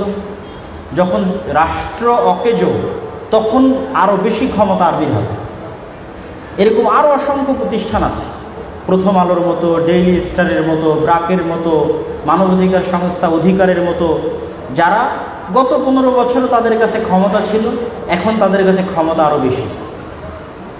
এই রকম শক্তিশালী প্রতিষ্ঠান, যেগুলোকে বলা হয় ডিপ স্টেট, রাষ্ট্র যখন অকার্যকর হয় তখন যাদের হাতে রাষ্ট্র চলে যায়, এরকম শক্তিশালী কোনো প্রতিষ্ঠান মুসলমানদের প্রতিনিধিত্ব করবে মুসলিম দেশেও নাই। তাহলে ইসলামী দল, ইসলামী সংগঠন, আলেম ওলামা, যুবক, ছাত্র সমাজ, তাদের চেষ্টা করা উচিত এরকম শক্তিশালী প্রতিষ্ঠান তৈরি করার। শক্তিশালী মিডিয়া যা মুসলমানদের প্রতিনিধিত্ব করবে, শক্তিশালী অর্থনৈতিক প্রতিষ্ঠান যা মুসলমানদের প্রতিনিধিত্ব করবে, যেন ভবিষ্যতে আবারও যদি কখনো এরকম সুযোগ আসে তখন সেই সুযোগটা যেন ভালোভাবে কাজে লাগাতে পারে। প্রতিষ্ঠান না থেকে বিশাল জনবল থাকলেও যে কোনো কিছু কাজে লাগানো যায় না, তার সবচেয়ে জ্বলন্ত সাক্ষী হচ্ছে 5ই আগস্ট এবং তার পরবর্তী সময়। বিশাল জনমত থাকার পরও আপনি অকেজো, কেননা আপনার শক্তিশালী কোনো প্রতিষ্ঠান নেই। এই জন্য ইহুদিরা সবসময় শক্তিশালী প্রতিষ্ঠান গড়ার দিকে মনোযোগ দেয়। তারা আমেরিকায় কখনো সরাসরি ভোটে দাঁড়ায় না, কেননা তারা জানে তারা সংখ্যায় কম, তারা ভোটে দাঁড়িয়ে পারবে না। এবং তারা এটিও জানে যে ভোটে দাঁড়িয়ে যে ক্ষমতা পাওয়া যায় এটি ক্ষণস্থায়ী, 5 বছর 4 বছর। স্থায়ী ক্ষমতা কি? আমি এমন শক্তিশালী মিডিয়া তৈরি করব যে ডোনাল্ড ট্রাম্প ক্ষমতায় আসতে চাক আর জো বাইডেন ক্ষমতায় আসতে চাক, মিডিয়া লাগবে আমার। ডোনাল্ড ট্রাম্প ক্ষমতায় আসতে চাক আর জো বাইডেন ক্ষমতায় আসতে চাক, অর্থনৈতিক প্রতিষ্ঠান থেকে সহযোগিতা লাগবে, টাকা পয়সা দিয়ে আমার। তাহলে এখন ক্ষমতায় যেই যাক, রাজত্ব স্থায়ীভাবে কার হাতে? আমার হাতে। এই স্ট্র্যাটেজিটা দীর্ঘদিন থেকে ইহুদিরা আমেরিকায় বাস্তবায়ন করে আসছে। তাদেরকে নির্বাচন করা লাগে না, কিন্তু আলটিমেটলি আমেরিকার ক্ষমতা তাদের হাতে। নির্বাচন করতে হয় না, ভোট করতে হয় না, কিছু করতে হয় না, কিন্তু ক্ষমতা তাদের হাতে। আর আমাদের এত হাজার হাজার লক্ষ লক্ষ জনবল থাকার পরও, নির্বাচন ভোট করার পরও, সকল কিছুতে অংশগ্রহণ করা, আন্দোলনে অংশগ্রহণ করার পরও দেখবেন রেজাল্ট শূন্য, 0। কেন? আমরা শক্তিশালী প্রতিষ্ঠান গড়ায় কখনো মনোনিবেশ করি। আর শেষ উপদেশ এবং নাসিহা ছাত্র সমাজের জন্য এবং যত দিনী ভাই, আলেম ওলামা, মাদ্রাসার ছাত্র শিক্ষক যারা যেখান থেকে উপস্থিত হয়েছেন তাদের জন্য, এই কথাটাই আমি প্রত্যেক বক্তব্যের মধ্যেই বলে এসেছি, সেটি হচ্ছে সত্যবাদিতা এবং ন্যায়পরায়ণতা। আমরা সালাত দিয়ে জান্নাতে যেতে পারবো, আমরা সিয়াম দিয়ে জান্নাতে যেতে পারবো ইনশাআল্লাহ, কিন্তু সালাত এবং সিয়াম থাকার পরে যদি আমাদের মধ্যে মিথ্যা থাকে, অন্যায় থাকে, তাহলে আমরা রাষ্ট্র ক্ষমতা আল্লাহ আমাদেরকে দিবে না। ক্ষমা চেয়ে নিয়ে জান্নাত দিয়ে দিতে পারে, কিন্তু আমি রাষ্ট্র ক্ষমতা পাওয়ার অযোগ্য হিসেবে বিবেচিত আল্লাহর দরবারে। তাহলে আপনার কাছে ছোট্ট মাদ্রাসা আছে, ছোট্ট মসজিদ আছে, আপনি একটা ইসলামী দল চালান, ফাউন্ডেশন চালান, সংস্থা চালান, সেখানে শতভাগ ন্যায়পরায়ণতা প্রতিষ্ঠা করে, শতভাগ সত্যবাদিতা প্রতিষ্ঠা করে। দেখবেন বেশিরভাগ ইসলামী দলে তারাই পদ পেয়ে বসে আছে যারা আমির বা নেতার চামচামি করতে পারে, আর যে যোগ্য কর্মী তার মূল্যায়ন নাই। তার মানে আপনি আপনার দলে ন্যায়পরায়ণতা প্রতিষ্ঠা করতে পারেননি, মানে আল্লাহ আপনার নাম, আল্লাহ রাষ্ট্র ক্ষমতা দিবে এরকম ব্যক্তিদের কাছ থেকে কেটে দিয়েছে। তবে জান্নাতে যেতে পারেন মানুষের কাছে ক্ষমা নিয়ে, আল্লাহ সুবহানাহু ওয়া তাআলার ইবাদত করে আল্লাহর কাছে ক্ষমা নিয়ে, কিন্তু রাষ্ট্র ক্ষমতা পাওয়ার অযোগ্য। আপনি আপনার মাদ্রাসায় ন্যায়পরায়ণতা এবং সত্যবাদিতা প্রতিষ্ঠা করতে পারেননি, মানে আল্লাহ সুবহানাহু ওয়া তাআলা আপনাকে রাষ্ট্র ক্ষমতা দিবেন না। আর 190 বছরের কলোনিয়াল ঔপনিবেশিক ব্রিটিশ শাসনের যে গোলামি, এই গোলামির যে মাইন্ড সেট আপ আমাদের রক্ত এবং আমাদের মনস্তাত্ত্বিক জগতে আমরা বহন করে বেড়াই আমাদের অজান্তে। 15 বছরে নাকি আপনাদের নিঃশ্বাস বন্ধ হয়ে এসেছে, তাহলে কল্পনা করেন 190 বছর কতদিন। তাহলে 190 বছর আমাদের বাপদাদা পূর্বপুরুষরা ব্রিটিশদের গোলামি করেছে। ফলত কি পরিমাণ আমাদের জেনেটিকের মধ্যে, রক্ত মাংসের মধ্যে গোলামি থাকতে পারে আমাদের অজান্তেই, তা কল্পনা করতে পারবেন না। ওই মনস্তাত্ত্বিক গোলামির একটি গোলামি হচ্ছে যে আমরা মিথ্যা বলতে অভ্যস্ত হয়েছি, অন্যায় করতে অভ্যস্ত হয়েছি, ইনসাফ করতে পারি না, না নিজের ভাই বোনের সাথে, না বাপ মায়ের সাথে, না মাদ্রাসায়, না মসজিদে, কোথাও না। আপনি যদি জলেশ্বরী তলায় তলায় থাকা আপনার একটি বাপের জমিতে পুরোটাই আপনি নিয়ে নিলেন, আর ওই দূরে গ্রামের জমিতে আপনার বোনকে ভাগ দিলেন, জলেশ্বরী তলায় দিলেন না, তাহলে আপনি ইনসাফ করলেন না। আপনার মধ্যে ন্যায়পরায়ণতা নাই। যেই দুটি গুণ আমাদের নবীর মধ্যে জন্মগত ছিল, সকল নবীর মধ্যে জন্মগত ছিল, এই দুটো গুণ না থাকার কারণে আমরা নেতৃত্বে যেতে পারছি না। আমি বলছি না যে আমি জান্নাতে যেতে পারবো না, আমার বোন যদি আমাকে ক্ষমা করে দেয় আল্লাহ আমাকে জান্নাত দিতেও পারে, কিন্তু এই আচরণের কারণে আল্লাহ আমাকে কি দিবেন না? নেতৃত্ব দিবেন না, আল্লাহ আমাকে নেতা বানাবেন না, গোলাম বানাবেন। এটি হচ্ছে গোলামির মেন্টালিটি। এরকম আরও অসংখ্য চাল চরিত্র আমরা 190 বছরের কলোনিয়াল সিস্টেম থেকে বহন করি আমাদের নিজেদের অজান্তে। এই জন্য আমাদেরকে সত্যবাদিতা, ন্যায়পরায়ণতা প্রতিষ্ঠা করতে হবে এবং গোলামির মানসিকতা থেকে বের হয়ে আমাদের দিন, আমাদের ধর্ম, আমাদের রাসূল এবং রাসূলের সুন্নাতের উপর শতভাগ কনফিডেন্স থাকতে হবে। আপনি দাড়ি রাখবেন না সেটি ভিন্ন কথা, নিজ স্বাধীনতায় যদি না রাখেন, কিন্তু আপনি দাড়ি রাখবেন না এই কারণে যে মানুষ কি বলবে, চাকরি হবে কি হবে না, সমাজে কি বলবে, বাপ মায়ে কি বলবে, বন্ধু বান্ধবে কি বলবে, তাহলে এটি হচ্ছে কলোনিয়াল মাইন্ড সেট আপ। 190 বছরের গোলামির চিহ্ন বহন করে বেড়াচ্ছেন আপনি আপনার অজান্তে। এটির থেকে পৃথিবীর বহু জাতি মুক্ত হয়ে গেছে। আপনি ফ্রান্স, ইতালি, স্পেন, ইউরোপ ভ্রমণ করে আসেন। আমি রাজশাহী বিশ্ববিদ্যালয়ের এক বক্তব্যে এই পয়েন্টের উপর বিস্তারিত আলোচনা করেছি যে কলোনিয়াল মাইন্ড সেট আপের প্রভাব আমরা কীভাবে বহন করে বেড়াচ্ছি। আজকে শুধু আপনাদের এখানে উপদেশ এবং নাসিহা হিসেবে টাচ দিয়ে যাচ্ছে। ঠিক আপনি পর্দা করতে চাচ্ছেন না, আপনার স্বাধীনতায় যদি না করেন ভিন্ন কথা, মানুষ কি বলবে, চাকরি হবে কিনা, স্যারে কি বলবে, তাহলে আপনি হচ্ছে কলোনিয়াল মাইন্ড সেট আপ বহন করতেছেন, গোলামির চিহ্ন বহন করতেছেন। এবং আমাদের রাষ্ট্রের মধ্যে ইসলাম বিদ্বেষের কাঠামো গভীরে স্থাপন করা আছে। রাষ্ট্রের কাঠামোর মধ্যে ইসলাম বিদ্বেষ আছে। রাষ্ট্র আপনার মাথায় টুপি দেখলে আপনাকে অন্যরকম ভাবে, রাষ্ট্র আপনার মুখে দাড়ি দেখলে অন্যরকম ভাবে, আপনার মাথায় হিজাব দেখলে আপনাকে অন্যরকম ভাবে। তার মানে রাষ্ট্রের কাঠামোর মধ্যে ইসলাম বিদ্বেষ ঢুকে গেছে। এটিও ওই কারণে যে আমরা 190 বছর ব্রিটিশ দ্বারা শাসিত ছিলাম, আমাদের সিস্টেম থেকে গেছে, সিস্টেম চেঞ্জ হয়নি। বিচার বিভাগে আইন কাদের? ওদের। আর্মি যে লয়ের ওপর চলে, এই আর্মি পাকিস্তান আর্মির খণ্ডিত অংশ, পাকিস্তান আর্মি ইন্ডিয়ান আর্মির খণ্ডিত অংশ, ইন্ডিয়ান আর্মি ব্রিটিশ আর্মির খণ্ডিত অংশ, বাংলাদেশ বিচার বিভাগ পাকিস্তান বিচার বিভাগের খণ্ডিত অংশ, পাকিস্তান বিচার ইন্ডিয়ান বিচার বিভাগ, ইন্ডিয়ান ব্রিটিশ বিচার বিভাগের খণ্ডিত অংশ। ওই ধারা, ওই উপধারার উপর, ওই সিস্টেমের উপরেই আমাদের এই সিস্টেম এখন পর্যন্ত অব্যাহত আছে। ফলত আমাদের রাষ্ট্রের কাঠামোর মধ্যে ইসলাম বিদ্বেষ থেকে গেছে। এই জন্য এই সিস্টেম যতক্ষণ আমূলে পরিবর্তন না হবে ততক্ষণ পর্যন্ত ছাত্র জনতার প্রকৃত বিজয় কখনোই অর্জিত হবে না। সম্মানিত উপস্থিতি, সর্বশেষে যে উপদেশ এবং নাসিহাগুলো দিলাম সেই উপদেশ এবং নাসিহার সামারি হচ্ছে, আমরা এখন যে অবস্থার উপর আছে এটি আল্লাহর নেয়ামত। এই নিয়ামতকে মূল্যায়ন করতে হবে যেন আল্লাহ এটি উঠিয়ে না নেয়।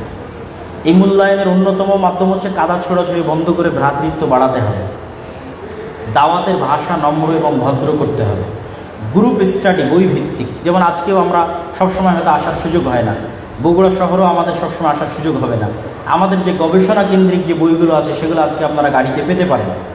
আমাদের বই হোক, অন্য আর যে কোনো প্রতিষ্ঠানের বই হোক, বই কেন্দ্রিক গ্রুপ স্টাডি থাকতে হবে। তবে আমাদের বইগুলো আজকে আপনারা পেতে পারেন গাড়িতে, যাদের পক্ষে সম্ভব হবে অবশ্যই নেবেন ইনশাআল্লাহ। আর তৃতীয়ত যেটি বললাম সেটি হচ্ছে সিস্টেমকে দায়ী করতে হবে এবং কলোনিয়াল গোলামির মাইন্ড সেটআপ থেকে বের হয়ে আসতে হবে। আর সত্যবাদিতা এবং ন্যায়পরায়ণতা প্রতিষ্ঠা করতে হবে ছোট্ট থেকে ছোট্ট প্রতিষ্ঠানে। এই জিনিসগুলো যদি আমরা বাস্তবায়ন করতে পারি, আল্লাহ সুবহানাহু ওয়া তাআলা চাইলে আমাদেরকে আল্লাহ নেতৃত্বের আসন, রাষ্ট্র ক্ষমতা আল্লাহ সুবহানাহু ওয়া তাআলা প্রদান করতে পারেন। এটি আল্লাহর ইচ্ছা। আল্লাহ সুবহানাহু ওয়া তাআলা আমাদের এই পুরো আলোচনা বুঝার এবং সে অনুযায়ী মানার তৌফিক দান করুক। আল্লাহুম্মা আমিন। প্রশ্ন উত্তরের ধরন কীভাবে, সরাসরি না লিখিত? সবগুলো আপনারা হইচই না করে না উঠে, আমি অতি দ্রুত প্রশ্ন উত্তরগুলো শেষ করব, তারপরে এখানে আজান হবে, এখানে জামাতের সালাত হবে ইনশাআল্লাহ।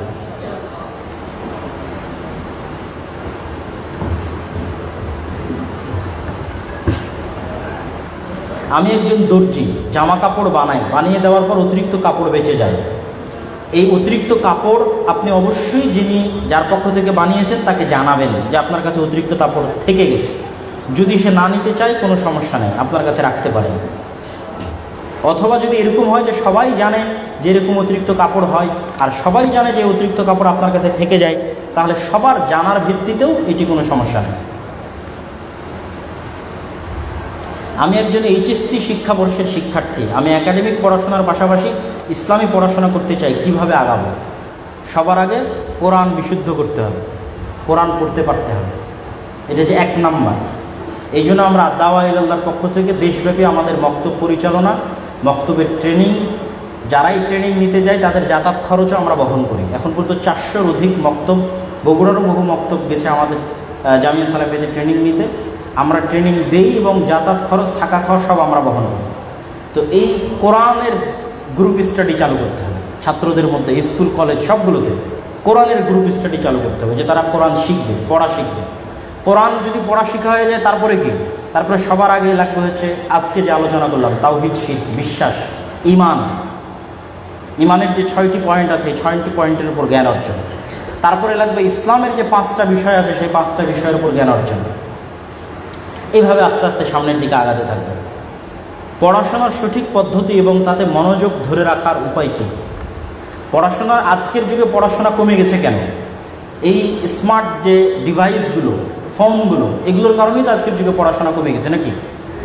এটাই তো সবচেয়ে বড় কারণ। যে যার পড়ার অভ্যাস নাই সেটা একদমই পড়ে না, যার হয়তো 10 ঘন্টা পড়ার অভ্যাস ছিল তারটা কমে 1-2 ঘন্টা হয়েছে।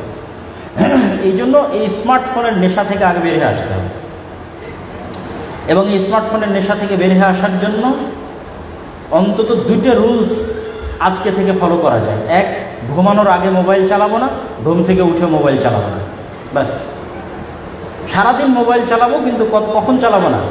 ঘুমানোর আগে চালাবো না, ঘুম থেকে উঠে চালাবো না। শুধু 2টা পয়েন্ট, যে আমি ঘুমানোর আগে অন্তত 1-1.5-2 ঘন্টা মোবাইল চালাবো না, আর ঘুম থেকে উঠে অন্তত 1-2 ঘন্টা মোবাইলে হাতেই দিব না। সারা রাত যখন মেসেজ দেখিনি আর 2 ঘন্টা মেসেজ না দেখলে সমস্যা আছে? কোনো সমস্যা নেই। সারা রাত যখন ফেসবুকের টাইম লাইন দেখা হয়নি আর 2 ঘন্টা না দেখলে সমস্যা। এটাই আপনার প্রোডাক্টিভিটি লেভেল বাড়িয়ে দিবে। যখনই আপনি মোবাইল মুক্ত থাকবেন সকালবেলা, তখনই ব্রেনে কাজ আসবে। কি কাজ করবে? ব্রেনে কাজ আসবে। আর সকালবেলা উঠেই যখন আপনি মোবাইল হাতে নেন তখন তো ডিস্ট্রাকশন, মনোযোগ বিচ্ছিন্ন হয়ে গেল, আর সারাদিন আপনি এটা লাইনে তুলতে পারবেন না। অতএব মোবাইলের নেশা কমালে অন্তত ন্যূনতম প্রোডাক্টিভিটি বাড়বে এবং পড়াশোনার প্রতি মনোযোগ থাকবে। আর একটা ট্রিক্স বলে দিই পড়াশোনার মনোযোগ ধরে রাখার, পড়ার টেবিলে বসার চিন্তা রাখতে হবে যে আমি মোবাইলও চালাবো কোথায় বসে? পড়ার টেবিলে বসে, বিছানায় না বা অন্য কোথাও না, পড়ার টেবিলে বসে। মোবাইলও যদি চালাই পড়ার টেবিলে বসে। আর একটা মূলনীতি অবলম্বন করতে হবে, পড়ার টেবিলে ভ্যারাইটিস টাইপ অফ বুক, বিভিন্ন ধরনের বই রাখতে হবে। গল্পের বই থেকে শুরু করে কোরআন হাদিসের বই, একাডেমিক নিজের বই, ইতিহাসের বই, দৈনিক পত্রিকা, মাসিক পত্রিকা। এটা হচ্ছে খাবারের স্বাদ। একটা টেবিলে যখন বিভিন্ন ধরনের খাবার থাকে তখন কোনো না কোনো একটার প্রতি আপনার মনের টান তৈরি হতে পারে। আর যখন এক ধরনেরই বই পুস্তক থাকে তখন বিতৃষ্ণা হয়ে যায়। অন্তত পড়ি তো, যেটাই হোক পড়ি। পড়া তো কখনো ক্ষতিকর নয়, বরং আমি আশ্চর্য হই যে আমরা বলি যে আমরা উন্নত হয়েছে, যে বক্তব্য আমি গত বহুদিন যাবৎ দিতাম, ইদানিং দেওয়া হয়নি, যে আমরা বলি উন্নত হয়েছে। ইংল্যান্ডে গিয়ে দেখলাম ইংল্যান্ডের অমুসলিম বেপর্দা, তারা তাদের হাতে বই, তারা ট্রেনে সফর করতেছে বই পড়তেছে, বিমানে বই পড়তেছে। হাতে বাংলাদেশে ওই ইংল্যান্ড থেকে আসার পর ইংল্যান্ডে ওদের দেখে দেখে আমার অন্তরে তৈরি হতো যে আমিও সফর করা অবস্থায় বই হাতে নিয়ে যাব। এই অভ্যাসটা আমার আগে ছিল, ওদের দেখে আবার তৈরি হয়েছিল যে হাতে বই থাকবে পড়বো। আবার বাংলাদেশে এসে কাউকে তো বই হাতে দেখি না, বিমান, ট্রেন, এয়ারপোর্ট, ট্রেন, কোথাও কারো হাতে বই নাই। আর তখন আমারও ওই যে মেন্টালিটিতে আঘাত করে ওই জিনিসটার নাই। কিন্তু তারা কিন্তু উন্নত হয়েছে পড়াশোনা করে। তাহলে আমাদের পড়াশোনার কালচারটা থাকতে হবে এবং আমাদের দিনটা জ্ঞানের দিন। অনলাইনে পণ্য বিক্রির নামে লটারি, এই লটারির ধরনটা, লটারির ধরন যদি এরকম হয় যে অন্য কেউ ক্ষতিগ্রস্ত হচ্ছে না, তাহলে সেই লটারি হারাম নয়, হালাল। যেমন আমি আজকে বলবো যে এখানে 5 জন প্রশ্ন করতে পারবে লটারির মাধ্যমে। এখানে কি আর কেউ ক্ষতিগ্রস্ত হচ্ছে টাকা পয়সার দিক থেকে? কেউ ক্ষতিগ্রস্ত হচ্ছে না। কিন্তু আপনারা সবাই 10 টাকা করে জমা দিলেন, 10 টাকা, সবার 10 টাকা মিলে আজ 10,000 টাকা হলো। এই 10,000 টাকা 3 জনের মধ্যে বন্টন করা হবে। তাহলে আর বাকি যারা 10 টাকা করে দিল তাদের লস হলো না? তাদের তো লস হলো। এটাই হারাম। হারাম মানে এইভাবে দেখবেন না যে ইসলাম হারাম করেছে, না, মানুষের ক্ষতি আছে এই জন্য হারাম করেছে, মানুষের ধোঁকা আছে এই জন্য হারাম করেছে। ইসলাম চায় না মানুষ ক্ষতিগ্রস্ত হোক, মানুষ ধোঁকাগ্রস্ত হোক, এই জন্য হারাম। ইসলামের প্রত্যেকটা বিধান সত্য আর ন্যায়ের উপর প্রতিষ্ঠিত।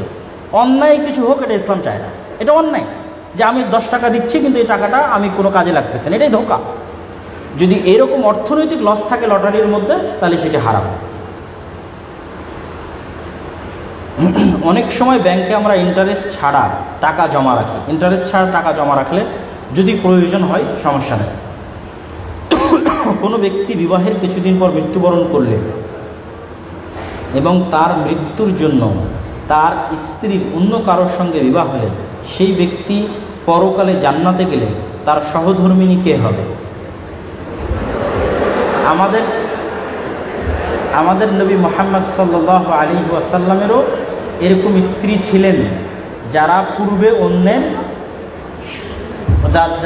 অন্যের স্ত্রী ছিলেন, পরবর্তীতে রাসূল সাল্লাল্লাহু আলাইহি ওয়াসাল্লামের স্ত্রী হয়েছেন।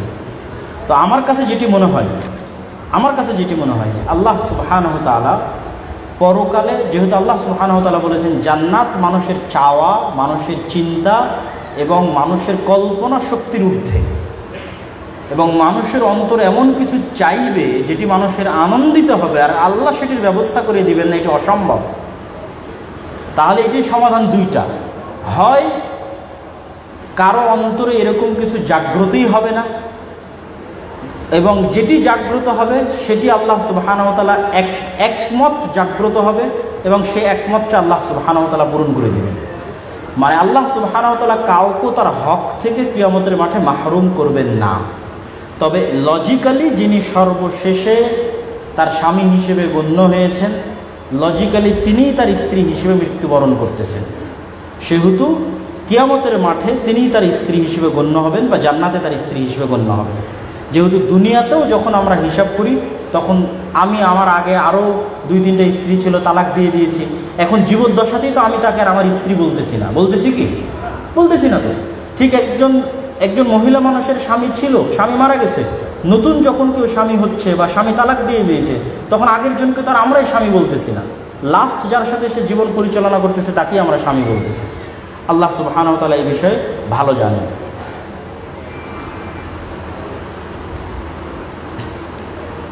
এখানে একটি প্রশ্ন এসেছে, গত আন্দোলনে আবু সাঈদ বুক পেতে দিয়েছিল, আবু সাঈদ কি শহীদ? রাসূলুল্লাহ সাল্লাল্লাহু আলাইহি ওয়াসাল্লামের ভাষা অনুযায়ী, ভাষ্য অনুযায়ী অন্যায়ভাবে যে কাউকে হত্যা করা হয়, আবু সাঈদের বিষয়ে তখনই প্রশ্ন উঠতে পারত যখন আবু সাঈদের হাতে অস্ত্র থাকত। আবু সাঈদের বিষয়ে তখনই প্রশ্ন উঠতে পারত যখন আবু সাঈদও অস্ত্র দিয়ে কাউকে পাল্টা আঘাত করছিল। কিন্তু আবু সাঈদ তো নিরস্ত্র ছিল, সারা পৃথিবীর মানুষ দেখেছে। তাই একজন নিরস্ত্র মানুষকে আপনি গ্রেফতার করতে পারেন, আপনি একজন নিরস্ত্র মানুষকে বিচার বিভাগের মাধ্যমে শাস্তি দিতে পারেন। এটা কোন দেশের আইন, কোন দেশের রুলস যে আপনি তাকে ডাইরেক্ট গুলি করে হত্যা করবেন? তো অন্যায়ভাবে যে কোনো ব্যক্তিকে হত্যা করা হয় অবশ্যই সে শহীদের মর্যাদা পাবে ইনশাআল্লাহ। শায়েখ, মৃত ব্যক্তিকে কেন্দ্র করে মৃত ব্যক্তির পরিবারের পক্ষ থেকে যে খাবারের আয়োজন করা হয় তা কিসের অন্তর্ভুক্ত হবে? রাসূল সাল্লাল্লাহু আলাইহি ওয়াসাল্লামের সুন্নাত হচ্ছে, যেই বাড়িতে মাইয়েত মারা গেছে পাড়া প্রতিবেশীরা ওই বাড়িতে খাবার পৌঁছে দিবে, আর সেই বাড়িতে কোনো খাবার রান্না হবে না, অন্তত 3 দিন সেই বাড়িতে কোনো খাবার রান্না হবে না, পাড়া প্রতিবেশীরা সেই বাড়িতে খাবার পৌঁছে দিবে। কিন্তু এটা আল্লাহ রাসূলের আদেশ, হাদিস। আপনি যদি আজকে যাওয়ার সময় বই পান, তাহলে রাসূল সাল্লাল্লাহু আলাইহি ওয়াসাল্লামের সালাত বই অথবা মুমূর্ষ থেকে কবর পর্যন্ত বই, সে বই পাবেন, এই হাদিস দেওয়া আছে। আমরা সেটিকে উল্টিয়ে নিয়ে কি তৈরি করলাম? যেই বাড়িতে মৃত ব্যক্তি মারা গেছে সেই বাড়িকে খাবারের নামে আনন্দের উৎসবের জায়গা পরিণত করা হবে। যে গরু জবাই হচ্ছে, খাসি জবাই হচ্ছে, মানুষ আনন্দের সাথে সেখানে এসে খাচ্ছে, অথচ মানুষের সেখানে কষ্ট পাওয়া উচিত। তাদেরকে তাজিয়া, তাদের শোকিত হওয়ার কথা, শোক সন্তপ্ত হওয়ার কথা, শোক প্রকাশ করার কথা, সেটি না করে তারাও আনন্দের মাধ্যম হিসেবে খাবারকে গ্রহণ করছে, আমরাও গ্রহণ করছি। তো একটি মৃত বাড়িতে আনন্দের যে সিম্বল, সেই সিম্বলগুলো থাকুক, এটা লজিক্যাল নয়। খাবার আনন্দের সিম্বল, বিশাল খাবারের আয়োজন, এটা আনন্দের প্রতীক। বিয়ে বাড়িতে বিশাল খাবারের আয়োজন হয়, এই বাড়িতে তো মানুষ মারা গেছে, সেখানে আনন্দের প্রতীক কি করতেছে? এটা অযৌক্তিক। আমি কিভাবে আমার ব্যক্তিগত জীবনে এবং আমার পেশাগত জীবনে সফলতা অর্জন করতে পারি? এমন কোনো আমল আছে কি যেটির দ্বারা আমি নিজের প্রতি বিশ্বাস ধরে রাখতে পারবো? নিয়মিত 5 ওয়াক্ত সালাত জামাতের সাথে আদায় করা। নিয়মিত 5 ওয়াক্ত সালাত জামাতের সাথে আদায় করলে আপনার অন্তরের উপর আপনার কন্ট্রোল ক্ষমতা প্রতিষ্ঠিত হয়। ড্যাফোডিল বিশ্ববিদ্যালয়ের বক্তব্যে শয়তানের যে আলোচনা, সেখানে স্পষ্টভাবে আমি বিস্তারিত তুলে ধরেছি যে আপনার অন্তর কিভাবে আপনার কন্ট্রোলে আসে।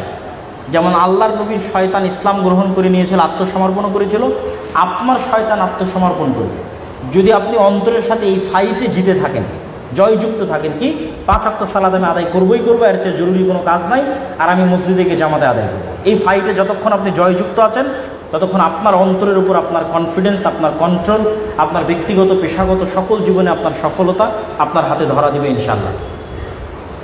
খেলাফত ও শরীয়ত বাস্তবায়নের পথ পদ্ধতি কী? খেলাফত এবং শরীয়ত বাস্তবায়নের জন্য সুযোগ তৈরি করবে আল্লাহ, আর চেষ্টা আমাদের। তো আমাদের চেষ্টার যে পয়েন্টগুলো আজকে তুলে ধরেছি, সে পয়েন্টগুলো আপনি গণতন্ত্র দিয়ে পারবেন না। 100 বছর মুসলমানেরা চেষ্টা করেছে গণতন্ত্র দিয়ে ইসলামী খেলাফত প্রতিষ্ঠা করতে, আলজেরিয়া, মিশর, পাকিস্তান, অসংখ্য জায়গায়, কোথাও সফল হয়নি। আর একটা তন্ত্রের জন্য 100 বছর যথেষ্ট। তাহলে আপনাকে কি করতে হবে? শক্তিশালী প্রতিষ্ঠান তৈরি করতে হবে, ব্যাপক দাওয়াতি কাজ করতে হবে। শক্তিশালী প্রতিষ্ঠান আর ব্যাপক দাওয়াতি কাজ, এরকম 5 আগস্ট প্রতি 15-20 বছর পর পর আপনি চান্স পাবেন, আসবে। আবারও 15-20 বছর পর এই সিস্টেম যদি থাকে, এটা জালেম সিস্টেম, এই জালেম সিস্টেম আবার জালেম তৈরি করবে, আবার স্বৈরাচার তৈরি করবে, আবার আপনার জন্য সুযোগ আসবে। এই 5 আগস্টের সুযোগ আপনারা হারিয়ে ফেলেছেন এই 2টা না থাকার কারণে। তাহলে এই 2টার পিছনে ইনভেস্ট করেন, আবার যখন এরকম 5 আগস্ট আসবে, আল্লাহ সুযোগ তৈরি করে দিবে, তখন আপনাদের জন্য সুযোগ তৈরি হবে। সুযোগ তৈরি হলে কাজে লাগানোর সক্ষমতা থাকতে হবে, সেই সক্ষমতাটা তো আমাদের নাই। এটা তো এই 5 আগস্ট আমাদের চোখে আঙ্গুল দিয়ে দেখিয়ে দিল যে সব ক্ষমতা আমাদের নাই।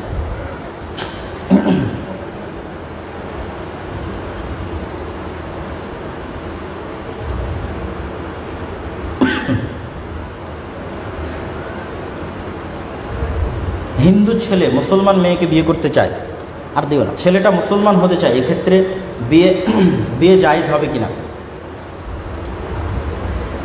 মেয়েকে বিবাহ করার জন্য মুসলিম হওয়া ভিন্ন জিনিস, আর সত্যি সত্যি মুসলিম হওয়া ভিন্ন জিনিস।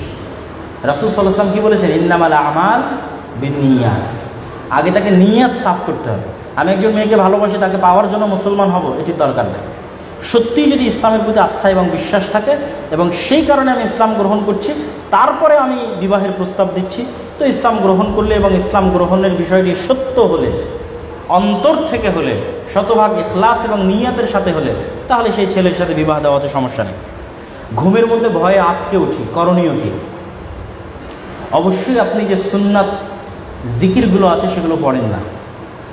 নাস, ফালাক, ইখলাস, আয়াতুল কুরসি, সূরা বাকারার শেষ 2 আয়াত, সূরা ফাতিহা। আবার বলি, নাস, সূরাতুন নাস, কুল আউযু বিরাব্বিন নাস, সূরাতুল ফালাক, কুল আউযু বিরাব্বিল ফালাক, সূরাতুল ইখলাস, কুল হুয়াল্লাহু আহাদ, সূরা ফাতিহা, আলহামদুলিল্লাহি রাব্বিল আলামিন, আয়াতুল কুরসি, আল্লাহু লা ইলাহা ইল্লা হুয়াল হাইয়ুল কাইয়্যুম, সূরা বাকারার শেষ 2 আয়াত, আমানার রাসূল। এই বিষয়গুলো যদি আপনি প্রতিদিন সকাল সন্ধ্যায় আপনার বাড়িতে, আপনার জীবনে আমলে রাখেন, তাহলে সেই বাড়িতে এবং আপনার জীবনে শয়তানের অস্তিত্ব থাকবে না। আপনি ঘুমানোর সময় হাতে হালকা থুতু ছিটিয়ে পুরো শরীরে মেখে নেবেন, ইনশাআল্লাহ শয়তান থেকে আপনি মুক্ত অবস্থায় থাকবেন এবং ঘুমানোর দোয়া পড়ে ঘুমাবেন।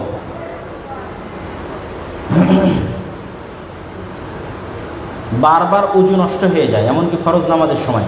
প্রথমত দেখতে হবে আপনার ওয়াসওয়াসা না সত্যি নষ্ট হয়। অনেকের মনের মধ্যে ওয়াসওয়াসা কাজ করে। যদি ওয়াসওয়াসা কাজ করে তাহলে ওয়াসওয়াসা ঝেড়ে ফেলতে হবে এবং ওই অবস্থার উপরে সালাত চালিয়ে যেতে হবে, তাহলেই ওয়াসওয়াসা কমবে। আর ওই অবস্থার উপর সালাত না চালালে ওয়াসওয়াসা কমবে না।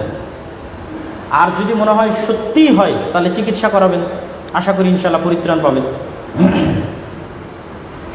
বিয়ে হবার অনেক দিন হয়ে গেছে, কিন্তু আমি নিঃসন্তান। সন্তান আসার জন্য কি করতে পারি? কোনো নির্দিষ্ট আমল আছে কিনা? দোয়াই তো নির্দিষ্ট আমল। আল্লাহ সুবহানাহু ওয়া তাআলার নিকটে কায়ে মনোবাক্যে প্রার্থনা করা, চাওয়া, 2 রাকাত সালাত আদায় করে ক্রন্দন করা, আল্লাহর কাছে চাওয়া, এটিই তো নির্দিষ্ট আমল।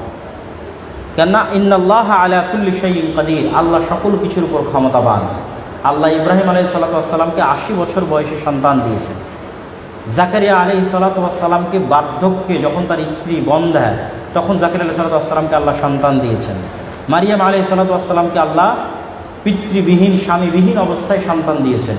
আদম আলাইহিস সালাতু ওয়াস সালামকে আল্লাহ পিতা এবং মাতাবিহীন অবস্থায় সৃষ্টি করেছেন। তাহলে যে আল্লাহ এগুলো করতে পারেন, ইয়াখলুকু মা ইয়াশা, ইয়াহাবু লিমান ইয়াশাউ ইনাসা ওয়া ইয়াহাবু লিমান ইয়াশাউ যুকুর। আল্লাহর কোরআনের আয়াত এটি, যে আল্লাহ যা ইচ্ছা তাই সৃষ্টি করতে পারেন। আল্লাহ যাকে ইচ্ছা তাকে কন্যা সন্তান দান করেন, যাকে ইচ্ছা তাকে পুরুষ সন্তান দান করেন। তাহলে এটার ক্ষমতা কার কাছে? আল্লাহর কাছে। আর আল্লাহর কাছে পেতে হলে কি করতে হবে? দোয়া। আপনার দোয়া কত কায়মনোবাক্যে হচ্ছে, কত নত অবস্থায় হচ্ছে, কত ক্রন্দনরত অবস্থায় হচ্ছে, সেটির উপর নির্ভর করবে আল্লাহ সুবহানাহু ওয়া তাআলার এটিকে কবুল করা। নামাজ পড়ার সময় সাংসারিক চিন্তা মাথায় আসে, এ বিষয়ে করণীয় কি? আমি সব সুন্নাত সহ রোজা পর্দা করি, কিন্তু নামাজ পড়তে গেলেই অমনোযোগী হয়ে যায়। সালাতের ক্ষেত্রে অমনোযোগিতা দূর করার 1 নাম্বার বুদ্ধি হচ্ছে সালাতের প্রস্তুতি। বেশিরভাগ ক্ষেত্রে 90% মুসল্লি সালাতের প্রস্তুতি গ্রহণ করে না। সালাতের প্রস্তুতি আপনি গ্রহণ করছেন, এটি বুঝবেন কিভাবে? আজান দেওয়া মাত্রই সকল কাজ স্টপ। আজান দেওয়া মাত্র শাটার বন্ধ, আজান দেওয়া মাত্র ল্যাপটপ বন্ধ, আজান দেওয়া মাত্র মোবাইল বন্ধ, আজান দেওয়া মাত্র বক্তব্য বন্ধ, গল্প বন্ধ। এবার প্রস্তুতি শুরু। সালাতের একটা লম্বা প্রস্তুতি আছে। আপনি ভালোভাবে সুন্নাত অনুযায়ী উজু করলেন, সুন্নাত অনুযায়ী উজু করে ভালো কাপড় পরিধান করলেন, পরিধান করে মসজিদে গেলেন, পায়ে হেঁটে গেলেন, মসজিদে গিয়ে মসজিদের হক 2 রাকাত সালাত আদায় করলেন, তারপর অপেক্ষায় থাকলেন কখন জামাত হবে। এই লং প্রসেসের মধ্যে দিয়ে যে যাবে তার মনোযোগ, আরেকজন জাস্ট উজু করেই জামাতে ঢুকে গেছে। এই 2 জনের মধ্যে আসমান জমিনের পার্থক্য আছে মনোযোগে। তা এটা সাইকোলজিক্যাল ব্যাপার, মনস্তাত্ত্বিক ব্যাপার। যে এই লম্বা প্রস্তুতি নিয়ে সালাতে যাবে অবশ্যই তার সালাতে মনোযোগ আর 10 জনের চেয়ে বেশি থাকবে। 2 নাম্বার, সালাতের যে আয়াত এবং সূরাগুলো আছে, যে দোয়াগুলো আছে, এগুলোর অর্থ নিজের মাথায় গেঁথে রাখা। এগুলোর অর্থ যদি নিজের মাথায় গেঁথে রাখেন এবং পড়ার সময় মনে রাখার চেষ্টা করেন যে সেই অর্থ মাথায় রেখে আপনি পড়তেছেন, তাহলে কিছুটা হলেও আপনার মনোযোগ বাড়বে বলে আশা করা যায়।